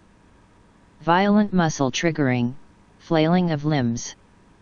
Leg or arm jerks to violently force awake and keep awake. Whole body jerks, as if body had been hit by large jolt of electricity. Violent shaking of body, seemingly as if on a vibrating surface but where surface is in reality not vibrating. Precision manipulation of body parts, slow, specific purpose.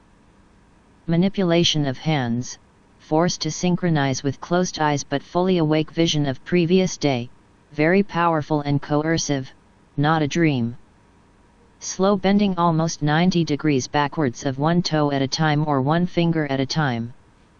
Direct at a distance control of breathing and vocal cords, including involuntary speech. 4. Spot blanking of memory, long and short term. Reading said silently to self-thoughts.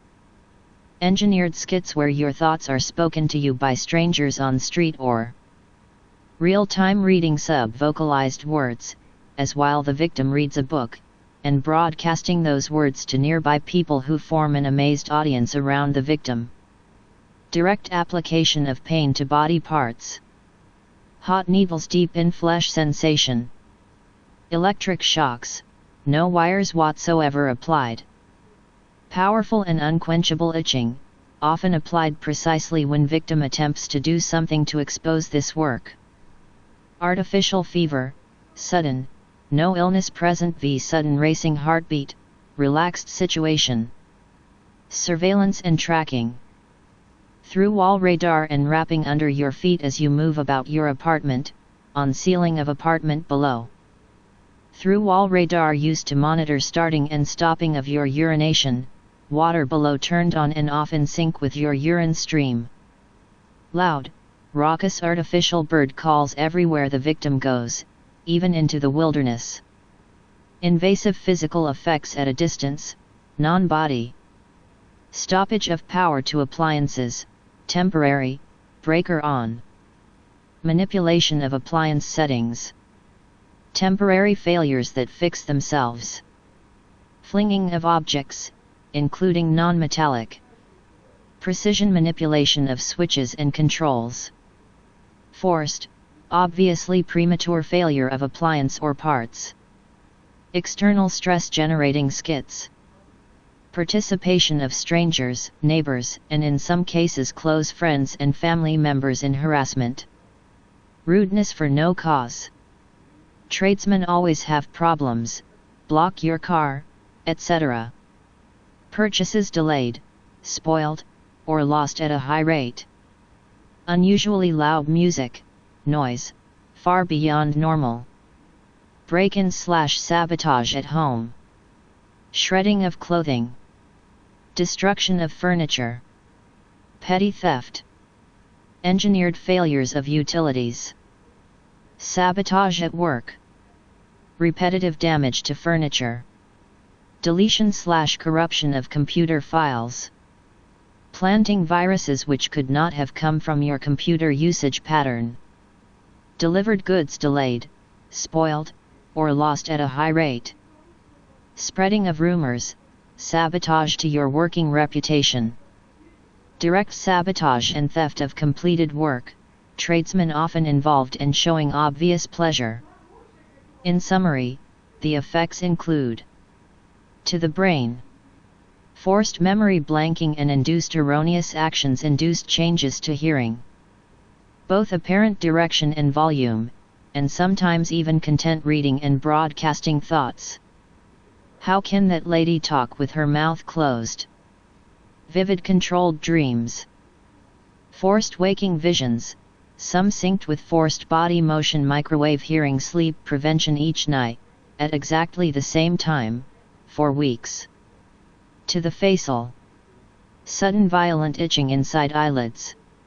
Forced manipulation of airways, including externally controlled forced speech. Transparent eyelids. Artificial tinnitus, ringing in ears, forced movement of jaw and clacking of teeth.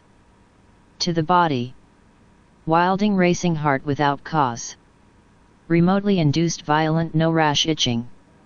Forced nudging of arm during delicate or messy work causing injury or spills. Forced muscle quaking on large muscles on the back or other unexplainable vibrations. Cases of repeated fresh watch batteries dying. Forced precision manipulation of hands, sometimes synced to the forced waking visions.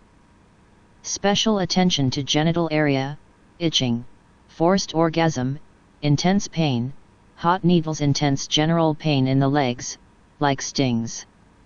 Remind you that these are the unclassified effects only. Richard Alan Miller. Lectures, writing, and research.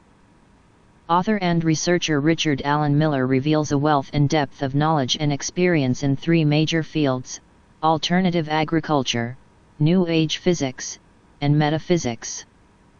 Before many leading-edge concepts became trendy topics, Miller was, and is, in the international front lines of research, experimentation, and documentation.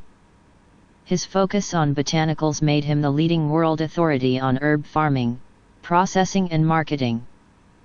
With numerous books, bylines, and websites, www.nwbotanicals.org, Miller's visionary work with alternative agriculture continues to be 20 years ahead, including concepts such as sustainability, intercropping, and forest farming.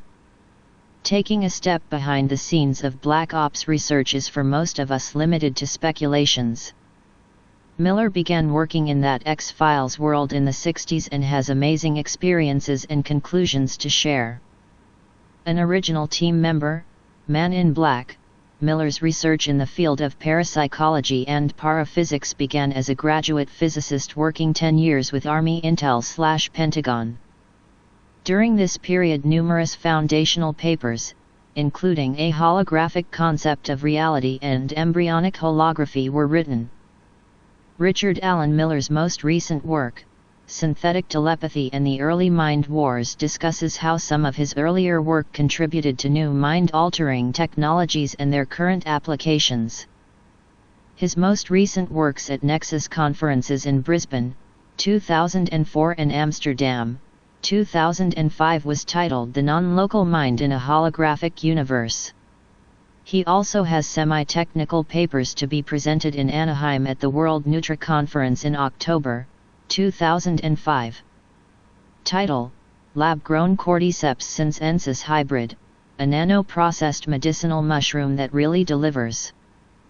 Offering fresh perspectives on metaphysical traditions, his books, papers and articles integrate his scientific research with time-honored metaphysical concepts, leading to such works as The Modern Alchemist, A Guide to Personal Transformation and The Diamond Body, a synergetic approach to mysticism.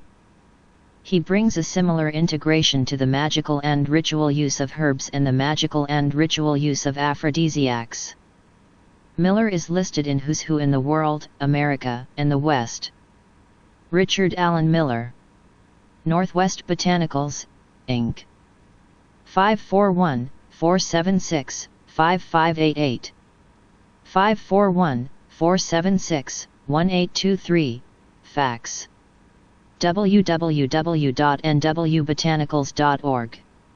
www.herbfarminfo.com. Cal. Synthetic Telepathy and the Early Mind Wars.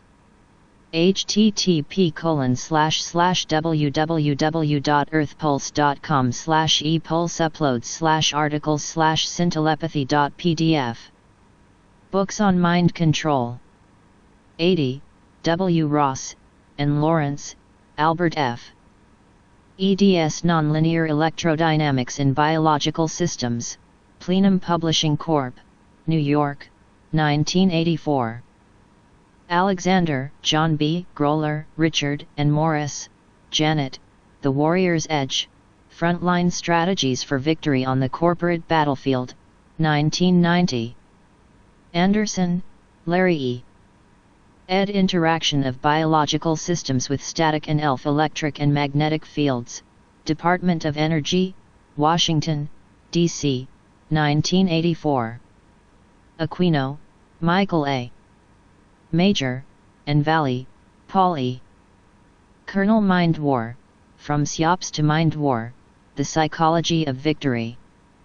Bamford, James, and Madsen, The Puzzle Palace, Inside the National Security Agency, America's Most Secret Intelligence Organization, Penguin Books, New York, 1982.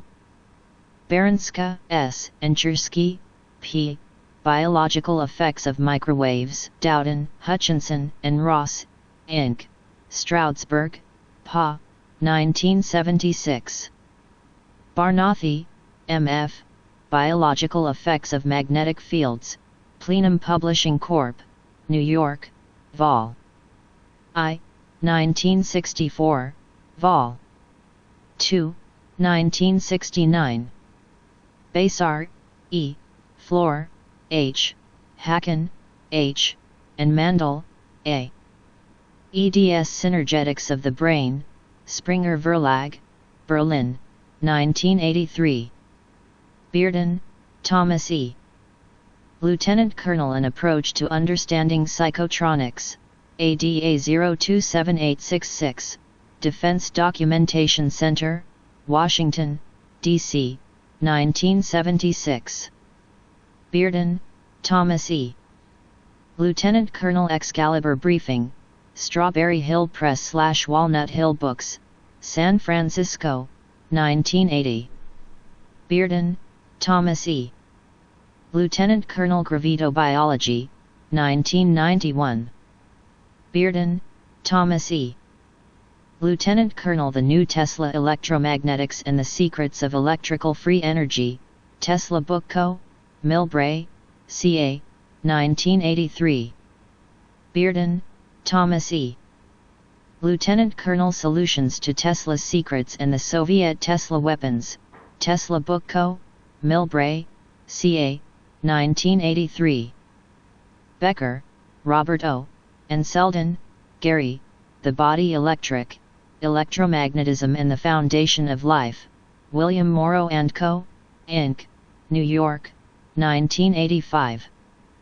Becker, Robert O., Cross Currents, The Perils of Electropollution, The Promise of Electromedicine, Jeremy P. Tarcher, New York, 1990. Becker, Robert O., and Marino, Andrew A., Electromagnetism and Life, SUNY Press, Albany, New York, 1982. Becker, Robert O. ed. Mechanism of Growth Control, C.C. Thomas Press, Springfield, IL 1982. Bijich, Nick, and Manning, Gene. Angels Don't Play This Harp. Advances in Tesla Technology, Earth Pulse Press, Anchorage, AK, 1995. ISBN 0-96488-12-0. Bijich, Nick, Towards a New Alchemy, The Millennium Science. Beyer, V. Health Effects of Exposure to Low Levels of Ionizing Radiation, 1990.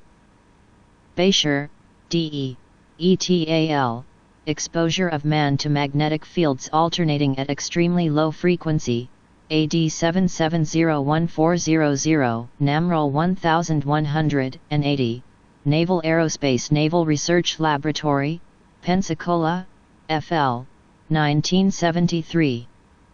Bennett, William R., Health and Low Frequency Electromagnetic Fields, Yale University Press, New Haven, CT, 1994. Biederman, A.D., and Zimmer, H. eds. The Manipulation of Human Behavior, John Wiley & Sons, 1961. Blank, Martin, Electromagnetic Field Biointeractions and Mechanics, Advances in Chemistry Series No. 250. American Chemical Society, 1155, 16th STNW, Washington, D.C. 20036, 1995, ISBN 0-84123135-4. Bowart, Walter, Operation Mind Control, Dell, New York, 1978. Bowart, Walter H., Operation Mind Control, How the Cryptocracy Will Psycho-Civilize You, St. Martin's Press, New York, 1994. Braid, James, Electrobiological Phenomena Considered Physiologically and Psychologically, Sutherland and Knox, Edinburgh, 1851, yes, 1851. Brodeur, Paul, Currents of Death, Power Lines, Computer Terminals, and the Attempt to Cover Up Their Threat to Your Health, Simon & Schuster, New York, 1989. Brodeur, Paul, Secrets, A Writer in the Cold War, Faber & Faber, Boston, 1997, ISBN 0-571-19907-0. Brodeur, Paul, The Zapping of America, Microwaves, Their Deadly Risk, and the Cover-Up, W. W. Norton & Co., New York, 1977. Butery, The Invention That Changed the World. Birch, N., and Altshuler, H.L. eds. Behavior and Brain Electrical Activity, Plenum Publishing Corp., New York, 1976. Burdick, Dorothy, Such Things Are Known, Vantage Press, Inc., 1982, Non-Fiction, out of print. Berner, Alvin M., Biological Effects of Microwaves, Future Research Directions, San Francisco Press, Inc., San Francisco, CA, 1968. Burr, H.S., Blueprint for Immortality, The Electric Patterns of Life, Neville Spearman, London, 1972. Bielinsky, Gene, Mood Control, Charles Scribner's Sons, New York, 1968. Callahan, Philip S., Ph.D. Exploring the Spectrum and Paramagnetism, 19__. Callahan, Philip S., The Paramagnetic Elf Forces, 19__. Calder, Nigel, The Mind of Man. Cannon, Martin, Mind Control in America. Cannon, Martin, The Controllers, A New Hypothesis of Alien Abduction, Prevailing Winds, Santa Barbara, CA, 1989. Capron, Alexander, M., Human Experimentation, University Publications of America, Bethesda, M.D., 1986. Chavkin, Samuel, The Mind Stealers, Psychosurgery and Mind Control, Houghton Mifflin Co., Boston, 1978. Chiabrera, A., Nicolini, C., and Schwann, H.P. EDS Interactions between Electromagnetic Fields and Cells, NATO Scientific Affairs Division, ACI Series 97A, Plenum Publications Corp., New York and London, 1985. Chakravarti, Sudhanshu, Magnetic Stimulation in Clinical Neurophysiology. Chaover, Stephen L., From Genesis to Genocide, The Meaning of Human Nature and the Power of Behavior Control, MIT Press, Cambridge, Ma., 1979. Clark, Hulda, The Cure for All Disease. Clark, Arthur C., July 20, 2019. Cleary, Stephen, F.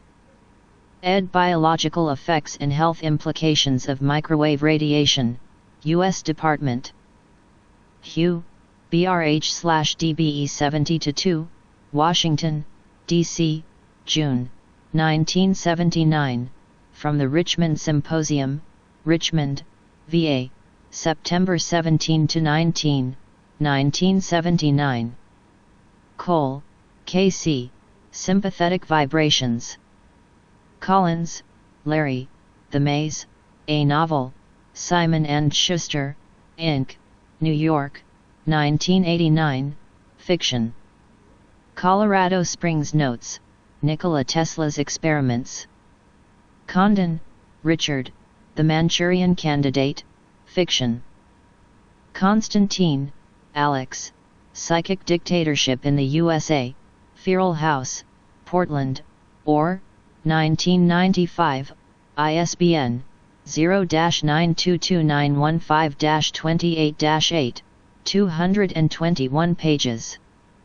Constantine, Alex, Virtual Government, CIA Mind Control Operations in America, Feral House, Venice, CA, 1997. Copeland, Miles, Without Cloak and Dagger, The Truth About the New Espionage, Simon & Schuster, New York, 1974. Corning, W.C. and Balaban, M., The Mind, Biological Approaches to Its Function, 1968. Corson, William, The Armies of Ignorance, Dial Press, New York, 1977. Chersky, P., Shore, M.L., et.al. EDS Biological Effects and Health Hazards of Microwave Radiation, Polish Medical Pub, Warsaw, Poland, 1974. Davis, Albert Roy, The Anatomy of Biomagnetism, Vantage Press, New York, 1982, ISBN 533-050464, 107 pages.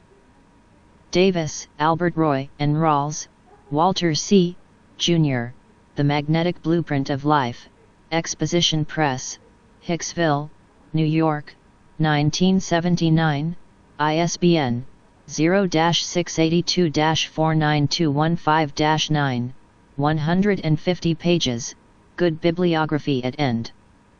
Davis, Albert Roy, and Rawls, Walter C., Jr., The Magnetic Effect, Exposition Press, Hicksville, New York, 1975.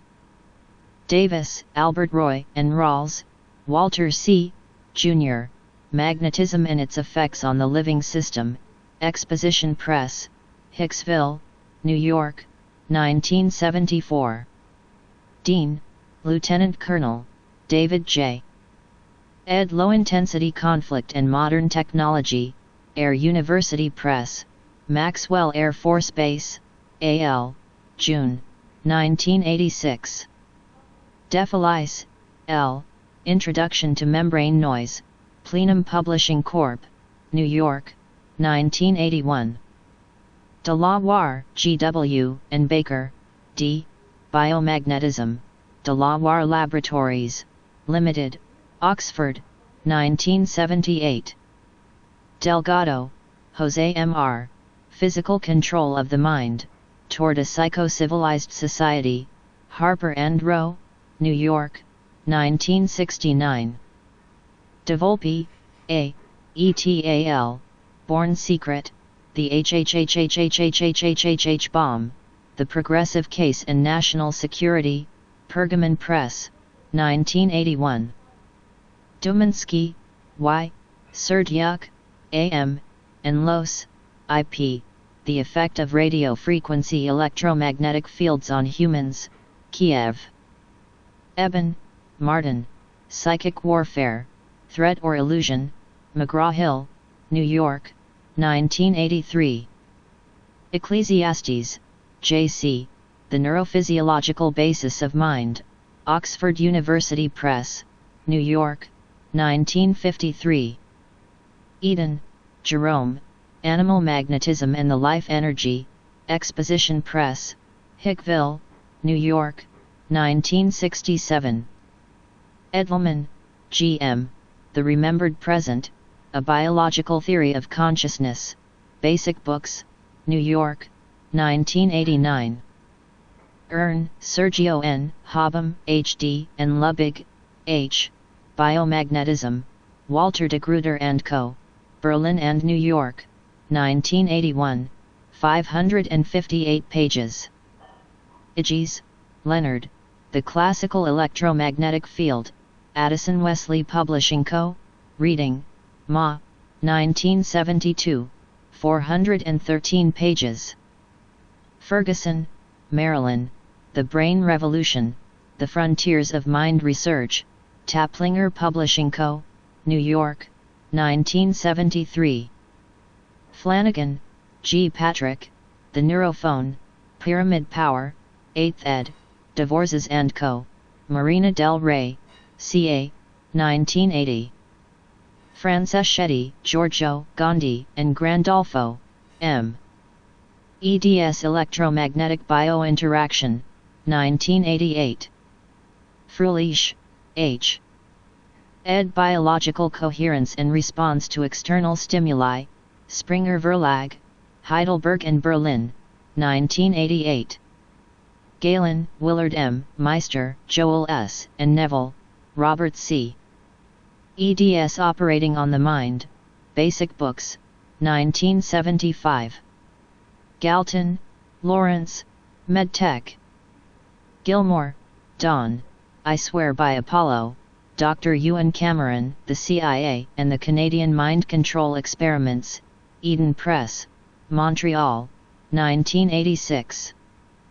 Glazer, Zorak R., and Moore Julia L., Cumulative Index to the Bibliography of Reported Biological Effects and Clinical Symptoms Attributed to Microwave and Radio Frequency Radiation Exposure, Julie Moore and Associates, Riverside, CA, 1982.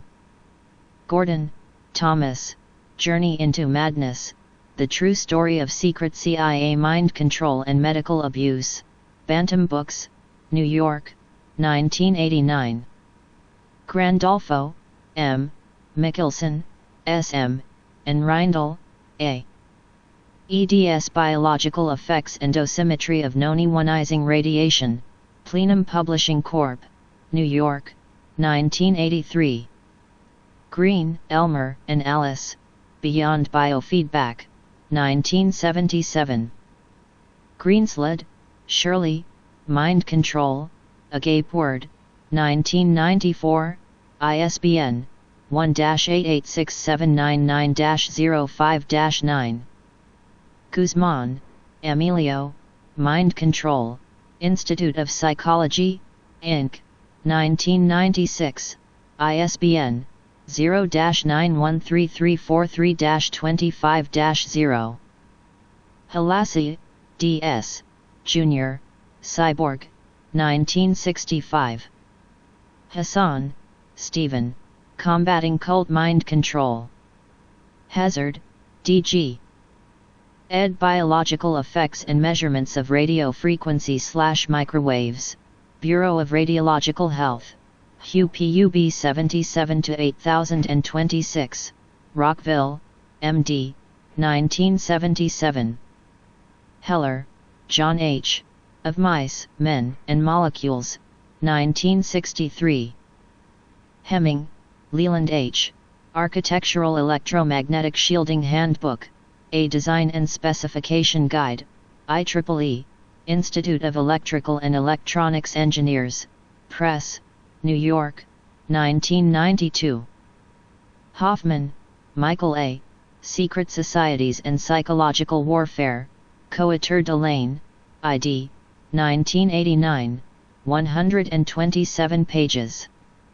Hooper, Judith, The 3-Pound Universe. Hutchings, Edward, Jr., Frontiers in Science, 1958. Hutchison, Michael, Mega Brain, New Tools and Techniques for Brain Growth and Mind Expansion, Ballantine Books, New York, 1986, ISBN 0-345-41032-7, 380 pages. Hutchison, Michael, Mega Brain Power, ISBN 1-56282-770-7, 480 pages. Illinger, K.H. Ed. Biological Effects of Non-Ionizing Radiation, American Chemical Society Symposium Series No. 157, Washington, D.C., 1981. Jacobson, Stephen, Mind Control in the United States, Critique Publishers, Santa Rosa, CA, 1985. John, E.R., Machinery of the Mind, Birkhauser, Boston, Ma, 1990. John, R.G., and Dunn, B.J., Margins of Reality, The Role of Consciousness in the Physical World, Harcourt, Brace, and Jovanovich, New York, 1987. Johnson, C.C., and Shore, M.L. eds. Biological Effects of Electromagnetic Waves, Bureau of Radiological Health, Hugh Pub 77-8010, Rockville, M.D., 1976. Johnson, George, In the Palaces of Memory.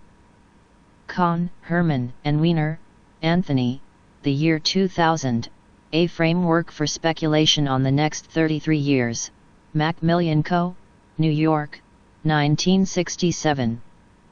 Keith, Jim, Mind Control/World Control, The Encyclopedia of Mind Control, Adventures Unlimited Press, Illinois, 1998, ISBN 0-932813-45-3. Key, Wilson Bryan, The Age of Manipulation, The Con in Confidence, The Sin Insincere, Henry Holt & Co., New York, 1989. Kolodov, Y.A., Effects of Electromagnetic. Kahlberg, E. ed. Microwave and Millimeter Wave Mixers, Institute Electrical, 1984, ISBN 087942-179-7. Kong, Jin A., ETAL, Theory of Microwave Remote Sensing, 2nd ed., John Wiley & Sons, New York, 1985. Lokhovsky, Georges, The Secret of Life, Cosmic Rays and Radiations of Living Beings, Health Research, Moklumah Hill, CA, 1970, translated from Russian by Mark Clement, 212 pages.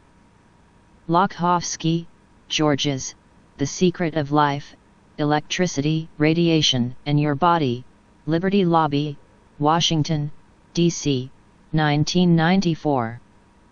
Lausch, Irwin, Manipulation, Aidan Ellis, 1974. Lawrence, Lincoln, Pseudonym Were We Controlled? University Books, New Hyde Park, New York, 1967. Lawrence, Lincoln, pseudonym, with an introduction by Ken Thomas, Mind Control, Oswald and JFK, Were We Controlled? Adventures Unlimited Press, Kempton, IL, 1997, ISBN 09328113-46-1. Lee, Martin, and Schlein, B. Acid Dreams, The CIA, LSD, and the 60s Rebellion, Grover Press, New York, 1986. Lee, Martin, The Beast Reawakens. Leonard, George, The Silent Pulse, Bantam Books, New York, 1981. Levitt, B. Blake, Electromagnetic Fields, 432 pages. Lynn, James C. C. Michelson, Soul M. and Biological Effects and Health Implications of RF Radiation. Lynn, James C. Electromagnetic Interaction with Biological Systems, Plenum Publishing Corp., New York, 1989. Lynn, James C. Microwave Auditory Effects and Applications, 1978, 221 pages.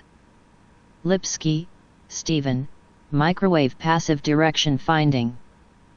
Loredo, J.G., Sanchez, A., and Batocla T., J.H., Biologic and Clinical Effects of Low-Frequency Magnetic and Electric Fields, Charles C. Thomas, Springfield, IL, 19. Greater than 1988. London, Perry, Behavior Control, 269 pages. McKay, Stuart, Biomedical Telemetry. Marha, Carol, Musil, Jan, and Tuha, Hannah, Electromagnetic Fields and the Life Environment, San Francisco Press, San Francisco, CA, 1971. Marino, Andrew A. Ed. Modern Bioelectricity, Marcel Decker, New York, 1988. Marks, John D., Search for the Manchurian Candidate, The CIA and Mind Control, Times Books, New York, 1979, Non-Fiction. Maxwell, J.C., A Treatise on Electricity and Magnetism, Vols. IN 2, Dover Publications, New York, 1954. McRae, Ronald M., Mind Wars, The True Story of Government Research into the Military Potential of Psychic Weapons, St. Martin's Press, New York, 1984, ISBN 0-312-65231-3. Michelson, Sol M., and Lynn, James C., Biological Effects and Health Implications of RF Radiation. Mills, James, The Power, Warner Books, Inc., New York, 1990, Fiction. Mind Control, Hidden Manipulation, and Subliminal Learning, Gordon Press, New York, 1991. Mowell, Joseph D., Transmitter Hunting, Radio Direction Finding Simplified. Morris, Janet, Medusa. Newman, Joseph, Energy is Electromagnetic. Nicolini, C., Chromatin Structure and Function, Plenum Press, New York, 1979. Norton, B., and Rammel, C. EDS Interaction Mechanisms of Low-Level Electromagnetic Fields in Living Systems, Royal Swedish Academy of Sciences, Oxford University Press, Inc., New York, 1989. O'Connor, Mary Ellen, and Lovely, Richard, H. EDS Electromagnetic Fields and Neurobehavioral Function, Alan R. Liss, Inc., New York, 1988. O'Neill, John J., Prodigal Genius, The Life of Nikola Tesla, Ives Washburn, Inc., New York, 1944, 326 pages. Orwell, George, 1984, Harcourt, Brace and Jovanovich, New York, 1949, 268 pages. Osepchuk, John M. ed. Biological Effects of Electromagnetic Radiation, John Wiley & Sons, Inc., New York, 1983, IEEE Order No. PC 01594, 593 pages. Ostrander, Sheila, and Schroeder, Lynn, Supermemory, The Revolution, 1991. Persinger, Michael A. ed. ELF and VLF Electromagnetic Field Effects, Plenum Publishing Corp., New York, 1974. Pines, Maya, The Brain Changers, Scientists and the New Mind Control, Harcourt, Brace, Jovanovich, Inc., 1973. Polk, C. and Posto, E. EDSCRC, Chemical Rubber Co. Handbook of Biological Effects of Electromagnetic Fields, Chemical Rubber Co. Press, Boca Raton, FL, 1986. Pop, Fritz Albert, ed. Electromagnetic Bioinformation, Urban and Schwarzenberg, Baltimore, MD, 1979. Priesman, A.S., Electromagnetic Fields and Life, Plenum Publishing Corp., New York and London, 1970. Translated from Russian by F.L. Sinclair, edited by Frank A. Brown, 336 pages. Pribram, Carl H., Brain and Perception, Holonomy and Structure in Figural Processing, Lawrence Earlbaum Associates, Hillsdale, New Jersey, 1993. Pribram, Carl H. ed. Rethinking Neural Networks, Quantum Fields and Biological Data, Lawrence Earlbaum Associates, Mahwah, Hillsdale, New Jersey, 1993. Puharich, Andrija, Beyond Telepathy, Anchor Books, Garden City, New York, 1973. Puthoff, Harold E. and Targ, Russell, Mind Reach, Scientists Look at Psychic Ability, Delta, New York, 1978. Puthoff, Harold E. and Targ, Russell, eds Mind at Large, Institute of Electrical and Electronic Engineers Symposia on the Nature of Extrasensory Perception, Praeger, New York, 1979. Radin, Dean, The Unconscious Universe, 19__. Radio Frequency Radiation Dosimetry Handbook, U.S. Air Force School of Aerospace Medicine, Brooks AFB, TX, October 1986. Ranelagh, John, The Agency, 1986, ISBN 0-671-44318-6. Rappaport, John, U.S. Mind Control Experiments on Children, Los Angeles, 1995, bound Xerox, 136 pages. Rauscher, Elizabeth A., Electromagnetic Phenomena in Complex Geometries and Nonlinear Phenomena, Non-Hertzian Waves and Magnetic Monopoles, Tesla Book Co., Milbray, C.A., 1983. Reagan, David, Evoked Potentials. Remote Mind Control Technology. Renati, Charles, and Hudson, Michael, The Silent Intruder, Houghton Mifflin, Boston, 1982, 208 pages. Restock, Richard M., The Brain, The Last Frontier, Doubleday Direct, Garden City, New York, 1979, page 258. Restock, Richard M., The Mind, Bantam Books, New York, 1988. Ricketts, L.W., Bridges, J.E., and Millets, J. EMP Radiation and Protective Techniques, John Wiley & Sons, New York, 1976. Reason, W., ETAL, a pilot study of the interaction of extremely low-frequency electromagnetic fields with brain organelles, IIT Research Institute, AD 748119, Chicago, IL, 1971. Roper Organization, they, Unusual Personal Experiences, an analysis of the data from 3 national surveys, Bigelow Holding Corp., Las Vegas, New York, 1991, John Mack and Bud Hopkins. Rossman, Michael, New Age Blues, On the Politics of Consciousness, E.P. Dutton, New York, 1979, Chapter on Mind Control Technology, / Rucker, Rudy, Mind Tools. Russell, Richard, The Man Who Knew Too Much. Russell Manning, Elizabeth, Betsy Mass Mind Control of the American People, self-published, San Francisco, CA, 1992. Russell Manning, Elizabeth, Betsy The Microwave Deception, Greensward Press, 1989, ISBN 0-930165-13-6. Russell Manning, Elizabeth, Betsy Mind Control in a Free Society, 1989.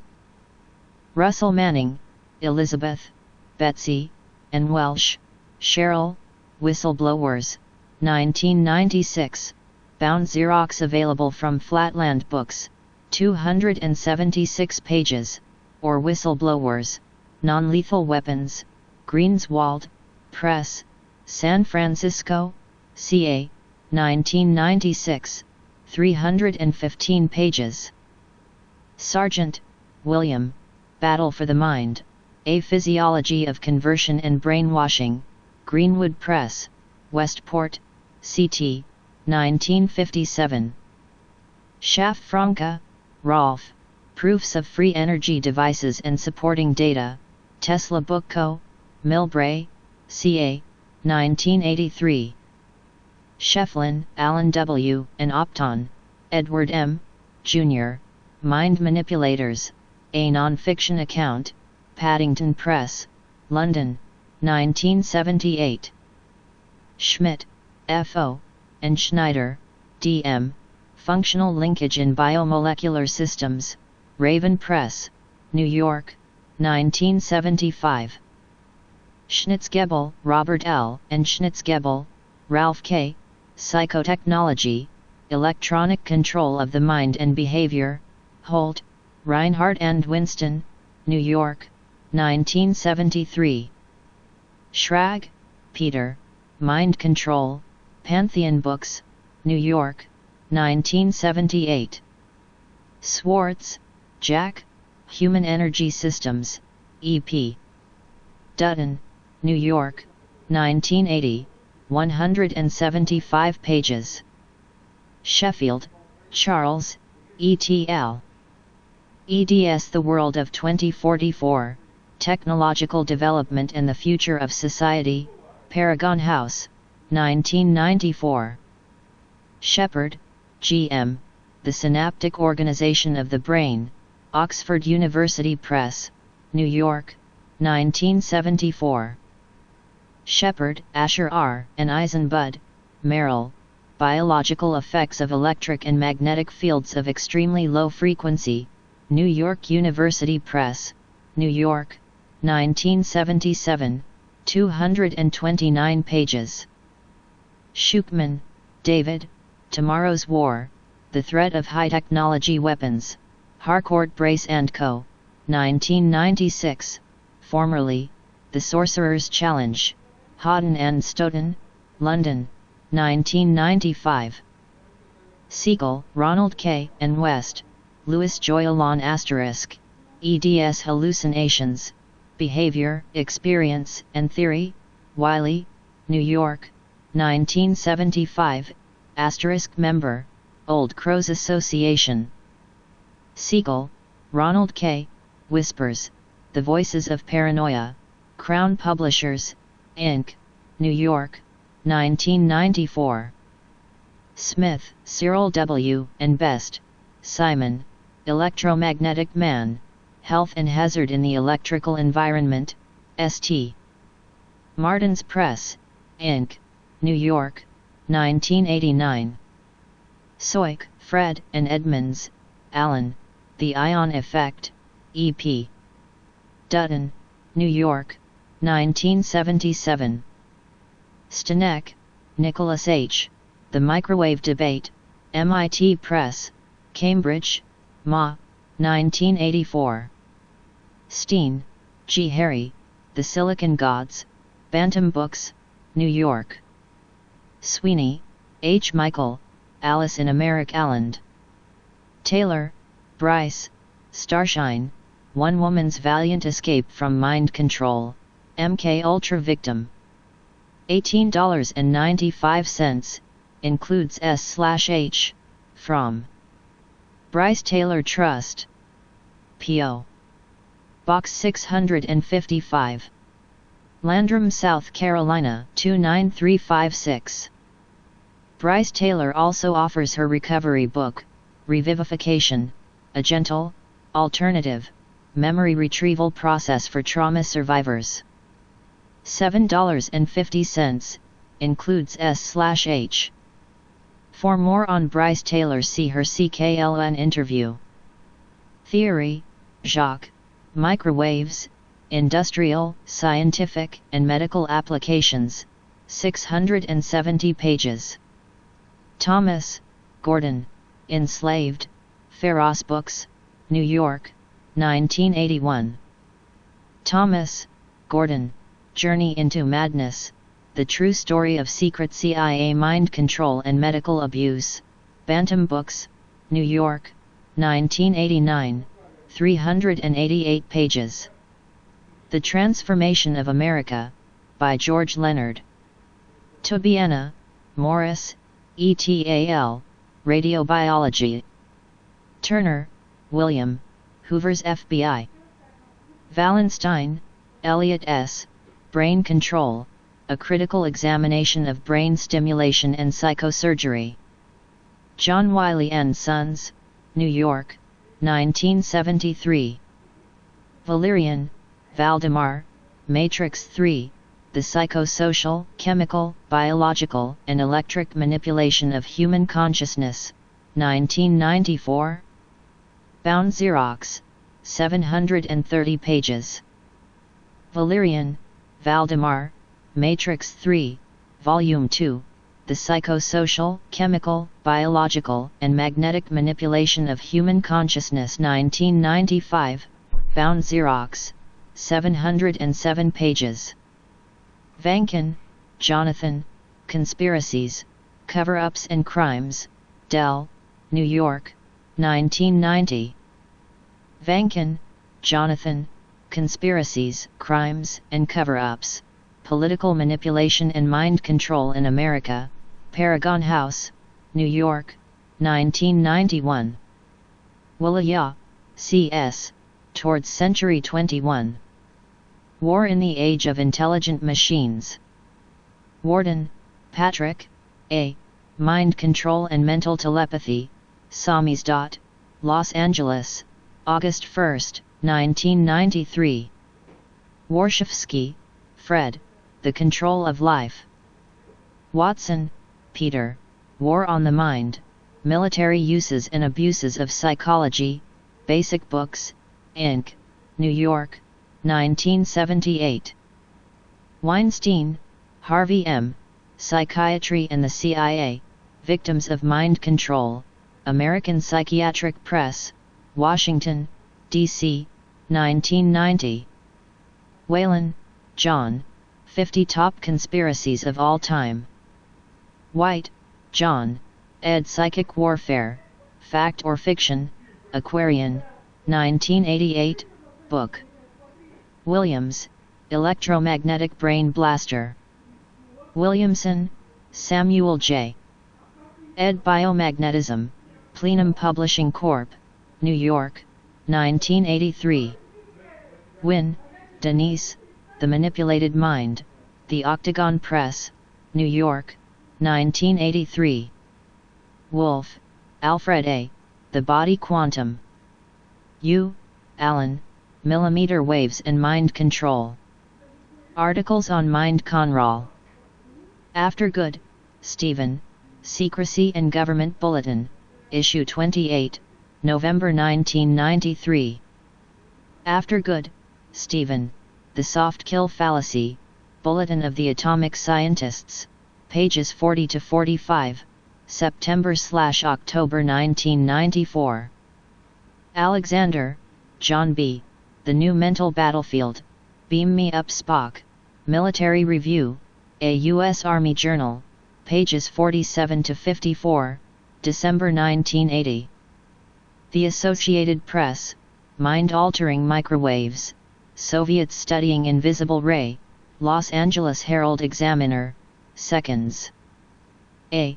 p. 22, November 1976. Asterisk. Bacon, S.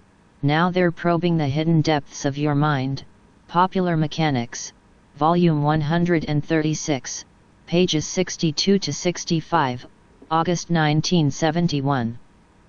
Barry, John, and Morgenthau, Thomas, Science of War, Non-Lethal Weapons, Newsweek, pages 24 to 26, February 7, 1994. Barch, Paul, Neurotransmission, Resonance, Number 17, pages 8 to 10, July 1990. Bearden, Thomas, An Approach to Understanding Psychotronics, DDC, ADA 027866, June 1976. Beardsley, Tim, Making Waves, Scientific American, Volume 268 No. 2 p. 32, February 1993. Beck, Robert C., ELF, Extremely Low Frequency Fields, They Affect Us All in Ways We May Never Consciously Realize. Nexus, Volume 2, No. 6. Pages 11 to 15 and 66 to 67, January/February 1992. Beck, Robert C., Extreme Low Frequency, ELF, Magnetic Fields and EEG Entrainment, A Psychotronic Warfare Possibility. Association for Humanistic Psychology Newsletter, April 1978 or Biomedical Research Associates, Los Angeles, CA, 1978. Besley, Kim, Electromagnetic Pollution, A Little-Known Health Hazard. A New Means of Control, Preliminary Report, Greenham Common Woman's Peace Camp, Inland House, Southbourne, Emsworth, Hants, England, 1993. Biomedical Aspects of Non-Ionizing Radiation, Naval Weapons Laboratory, NWL, Dahlgren, VA, Symposium, July 10, 1973. Blackman, Janet, Woman Fears Government Zapping, Sun Journal, New Bern, NC, September 28, 1992. Mildred Cooper. Boyce, Nell, Bioterrorism Special Report, Nowhere to Hide, New Scientist Vol. pp. March 21, 1998. Brodeur, Paul, A Reporter at Large, Microwaves IN2, New Yorker, 13, December 27, 1976. Budiansky, Stephen, and Good, Erica, E. Orlikow v. U.S. U.S. News and World Report, Investigative Report, Vol. No. p. 34, January 24, 1994. Burrell, Garland E., Jr., Mental Privacy, An International Safeguard to Governmental Intrusion into the Mental Processes, California Western International Law Journal, Volume 6, pp. 110+, 1975. Butler, Declan, Advances in Neuroscience May Threaten Human Rights, Nature, Volume 391, Issue p. 319, January 1998. Asterisk. Butterfield, Fox, $2.15 million for hidden weapon research, The New York Times, Seattle Post-Intelligencer, Seconds. A3, Friday, March 10, 1995. Byrne, Harlan S., California Microwaves, Barron's, Volume 72, Number 13, pages 48 to 49, March 30, 1992. Cannon, Martin, Mind Control and the American Government, Lobster, Number 23, 1993. Kaler, Ron, Government Working on Machine That Can Read Your Mind, The National Enquirer, June 22, 1976. Article created sensation. Chernyshev, I. Can rulers make zombies and control the world? Orienteer, pages 58 to 62, February 1997. Collins, Larry, Mind Control, Playboy, January 1990. Coupland, Robin M., Non-Lethal Weapons, Precipitating a New Arms Race? Medicine must guard against its knowledge being used for weapon development, British Medical Journal, Volume 315, p. 72, July 12, 1997. Crary, David, Soldiers Recount Most Memorable Iraqi Surrenders, Associated Press. The Daily Commercial, March 1, 1991. Debowski, Bruce H., Non-Ionizing Radiation, Hidden Hazards, Trial Magazine, Volume 26, Number 8, pages 32 to 36, August 1990. DeCaro, Chuck, Washington, The Zap Gap, The Soviets May Be Ahead of Us in the Development of Radio Frequency Weapons, Atlantic Monthly, pages 24 to 28, March 1987. Asterisk. Delano, Stephen, Electronic Concentration Camp. Disabling People and Electronics, Microwave News, January/February 1996. Asterisk.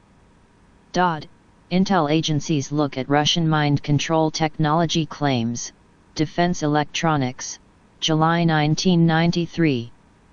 Dodgen, Larry, Non-Lethal Weapons, U.S. News and World Report, Vol. No. P5, August 4, 1997.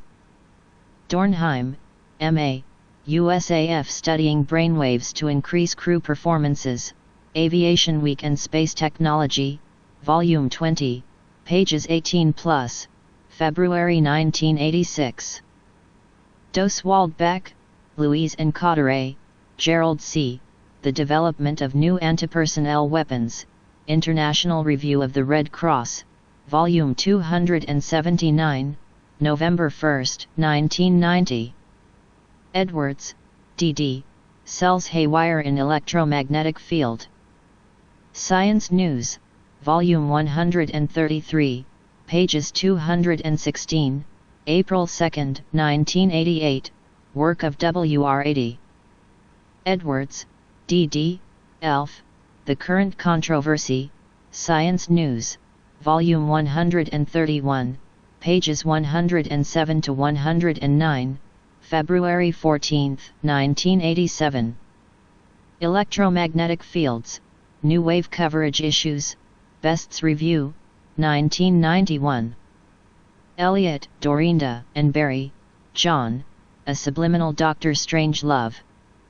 Mind, Using the Power of Hidden Suggestions, this Russian scientist, Igor Smirnov, tries to rewire the brain, Newsweek, p. 57, August 22, 1994.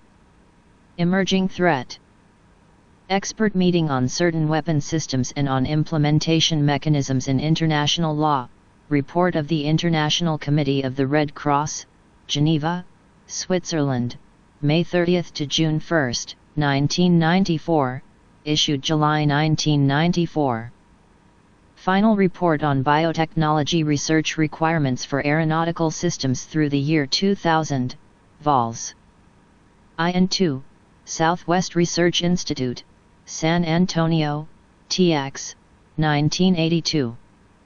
From Russia with Love. At Los Alamos.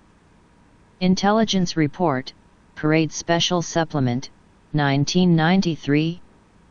German Workshop on Mechanisms of EMF Interactions, Microwave News, November/December 1991. Glenn, J.C., Conscious Technology, The Co-Evolution of Mind and Machine, Futurist, September/October 1989. Heron, Robert, Major Electronic Warfare, New Priority for Next Generation Fighters, Aerospace America, P64, 1984. Hoff, Warren, High-Tech Civilian Control Studied, Secret Pentagon, DOJ Memo of Understanding, Non-lethal weapons under development are being added to the government arsenal in its war against its own citizens. The Spotlight, p. July 31, 1995. Asterisk. Hutchison, Michael, Megabrain Report, The Psychotechnology Newsletter. Keeler, Anna, Remote Mind Control Technology, Full Disclosure, Volume 15, pages 1-14, 1989, also published in Mike Coyle's MindNet Journal. Volume 1, No. 23a, Part I and No. 23b, Part 2, and in Resonance, Number 23, Part I, pages 3-14, February 1993 and Number 24, Part 2, pages 3-16, May 1992. Asterisk. Kelly, Jack A. and Conway, Joseph, Non-Lethal Weapons, Emerging Requirements for Security Strategy. Institute for Foreign Policy Analysis, May 1996. Kempster, Norman, Sci-Fi Comes True, Mind-Reading Machine Tells Secrets of the Brain, Los Angeles Times, March 20, 1976. Asterisk. Kroczek, Glenn, Nexus, Volume 2, Number 22, pages, October/November 1994. Kroczek, Glenn, Big Brother's Recipe for Revolution in Military Affairs, Nexus, pages 31-36, June/July 1995. Asterisk. Lopez, Ramon, Special Operations Survive Pentagon Budget Constraints, International Defense Review, Volume 26, Number 3 p. 247, December 12, 1994. McGregor, R.J., A Brief Survey of Literature Relating to Low-Intensity Microwaves on Nervous Function, Rand Report, R. 4397, June 1970. McGregor, R.J., A Direct Mechanism for the Direct Influence of Microwave Radiation on Neuroelectric Function, Rand Report R. 4397, June 1970. The electrical component of microwave radiation induces transmember potentials in nerve cells and thereby disturbs nervous function and behavior. Mackenzie, Deborah, Bioterrorism Special Report, Bio-Armageddon, New Scientist, Vol. September 19, 1998. Maddox, J., ETAL, Nature, Volume 334, No. 287, 1988. Mann, Paul, Mass Weapons Threat Deepens Worldwide, Aviation Week and Space Technology, VO. 144, Number 25 p. 58, June 17, 1996. Manning, Jean, Electronic Telepathy Device, Unnamed Source, From Angels Don't Play This Harp. Martin, Harry V. and Call, David, Mind Control, a 13-part series, The Napa Sentinel, Napa, CA 1995. Matthews, Owen, Report, Soviets Used Top Secret Psychotronic Weapons, Moscow Times, Sector 750, July 11, 1995. McAuliffe, Kathleen, The Mind Fields, Omni Magazine, pages 258 to 267, February 1985. McKinney, Julianne, Microwave Harassment and Mind Control Experimentation, Unclassified, Vol. 4, Number 3, Parts IN2, 20 PGS, June/July 1992. Asterisk.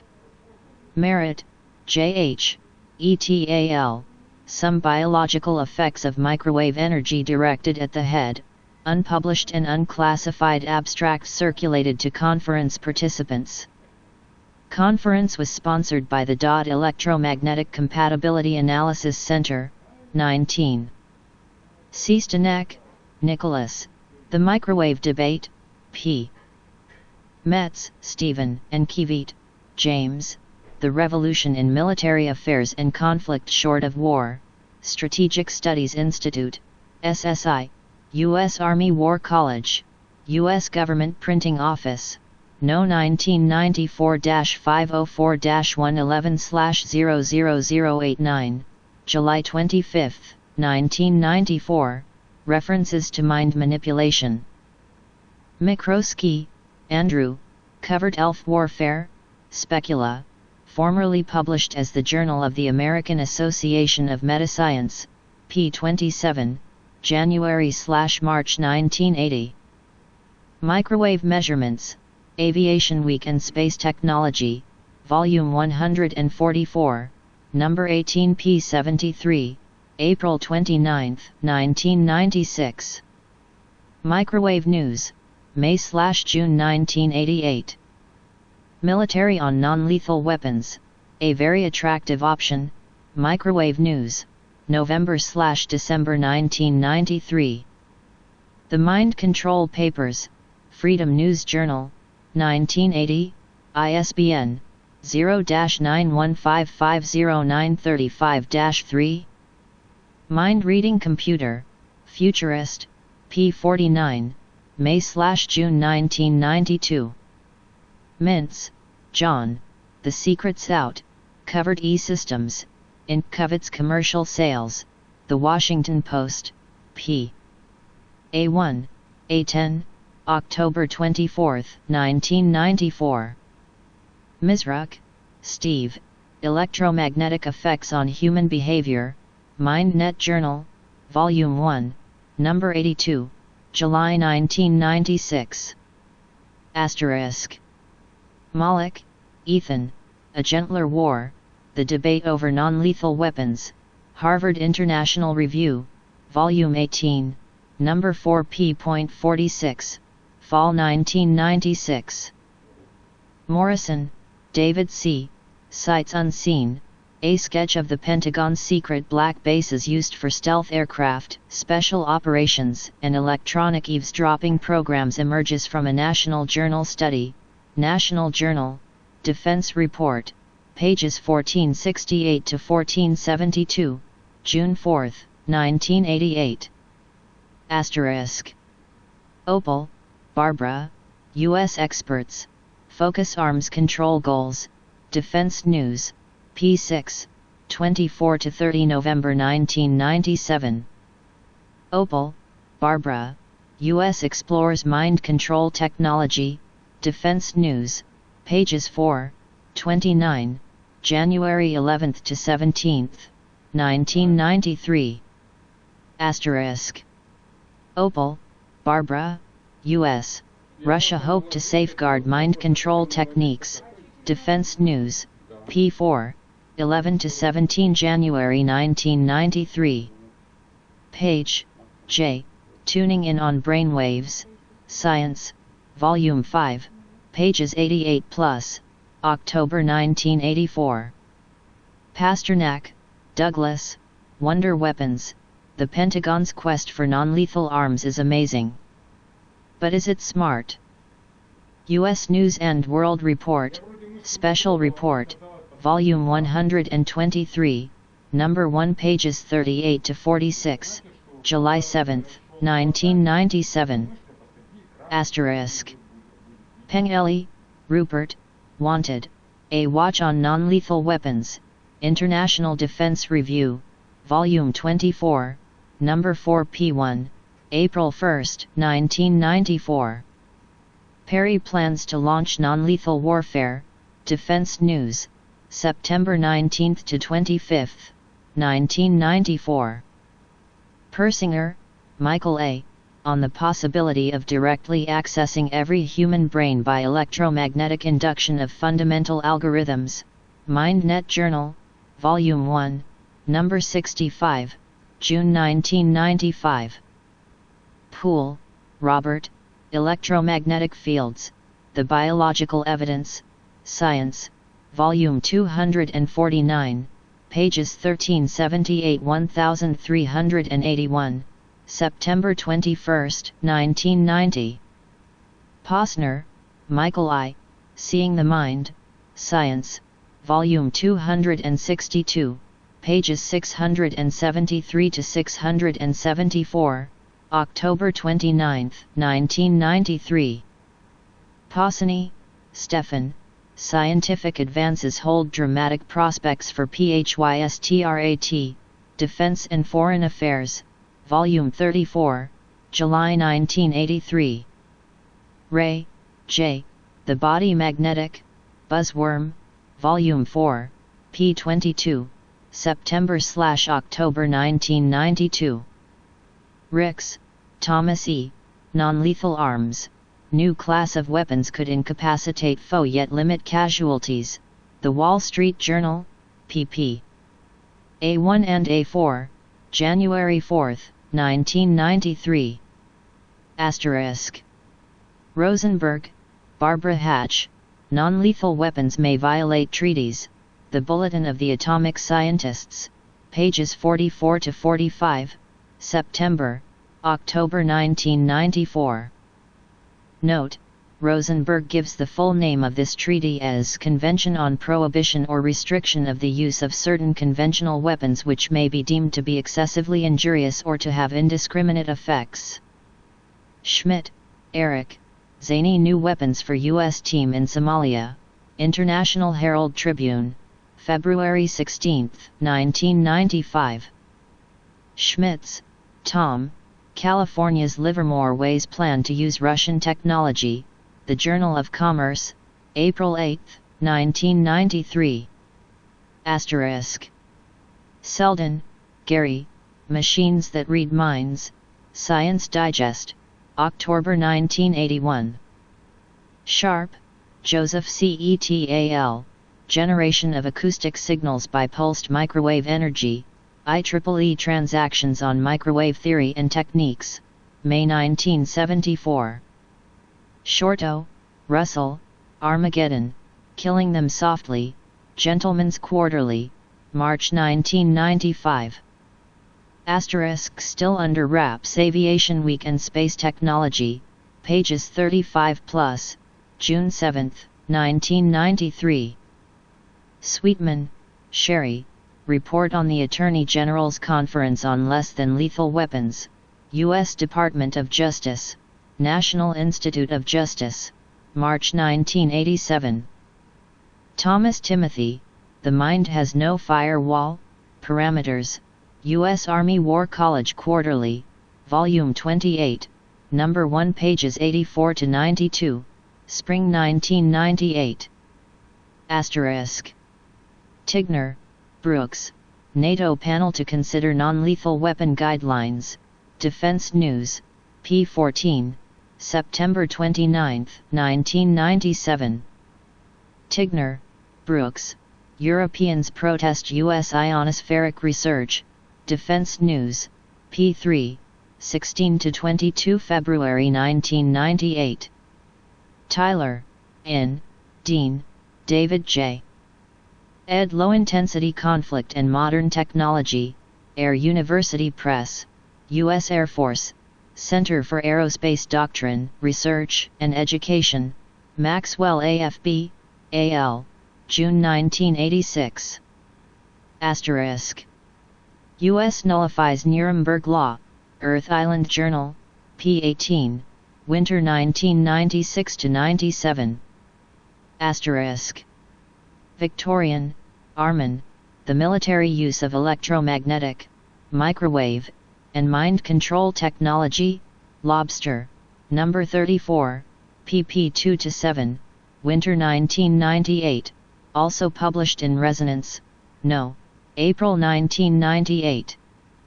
Victorian, Armin, Mind Reading Computer, Time Magazine, July 1, 1974.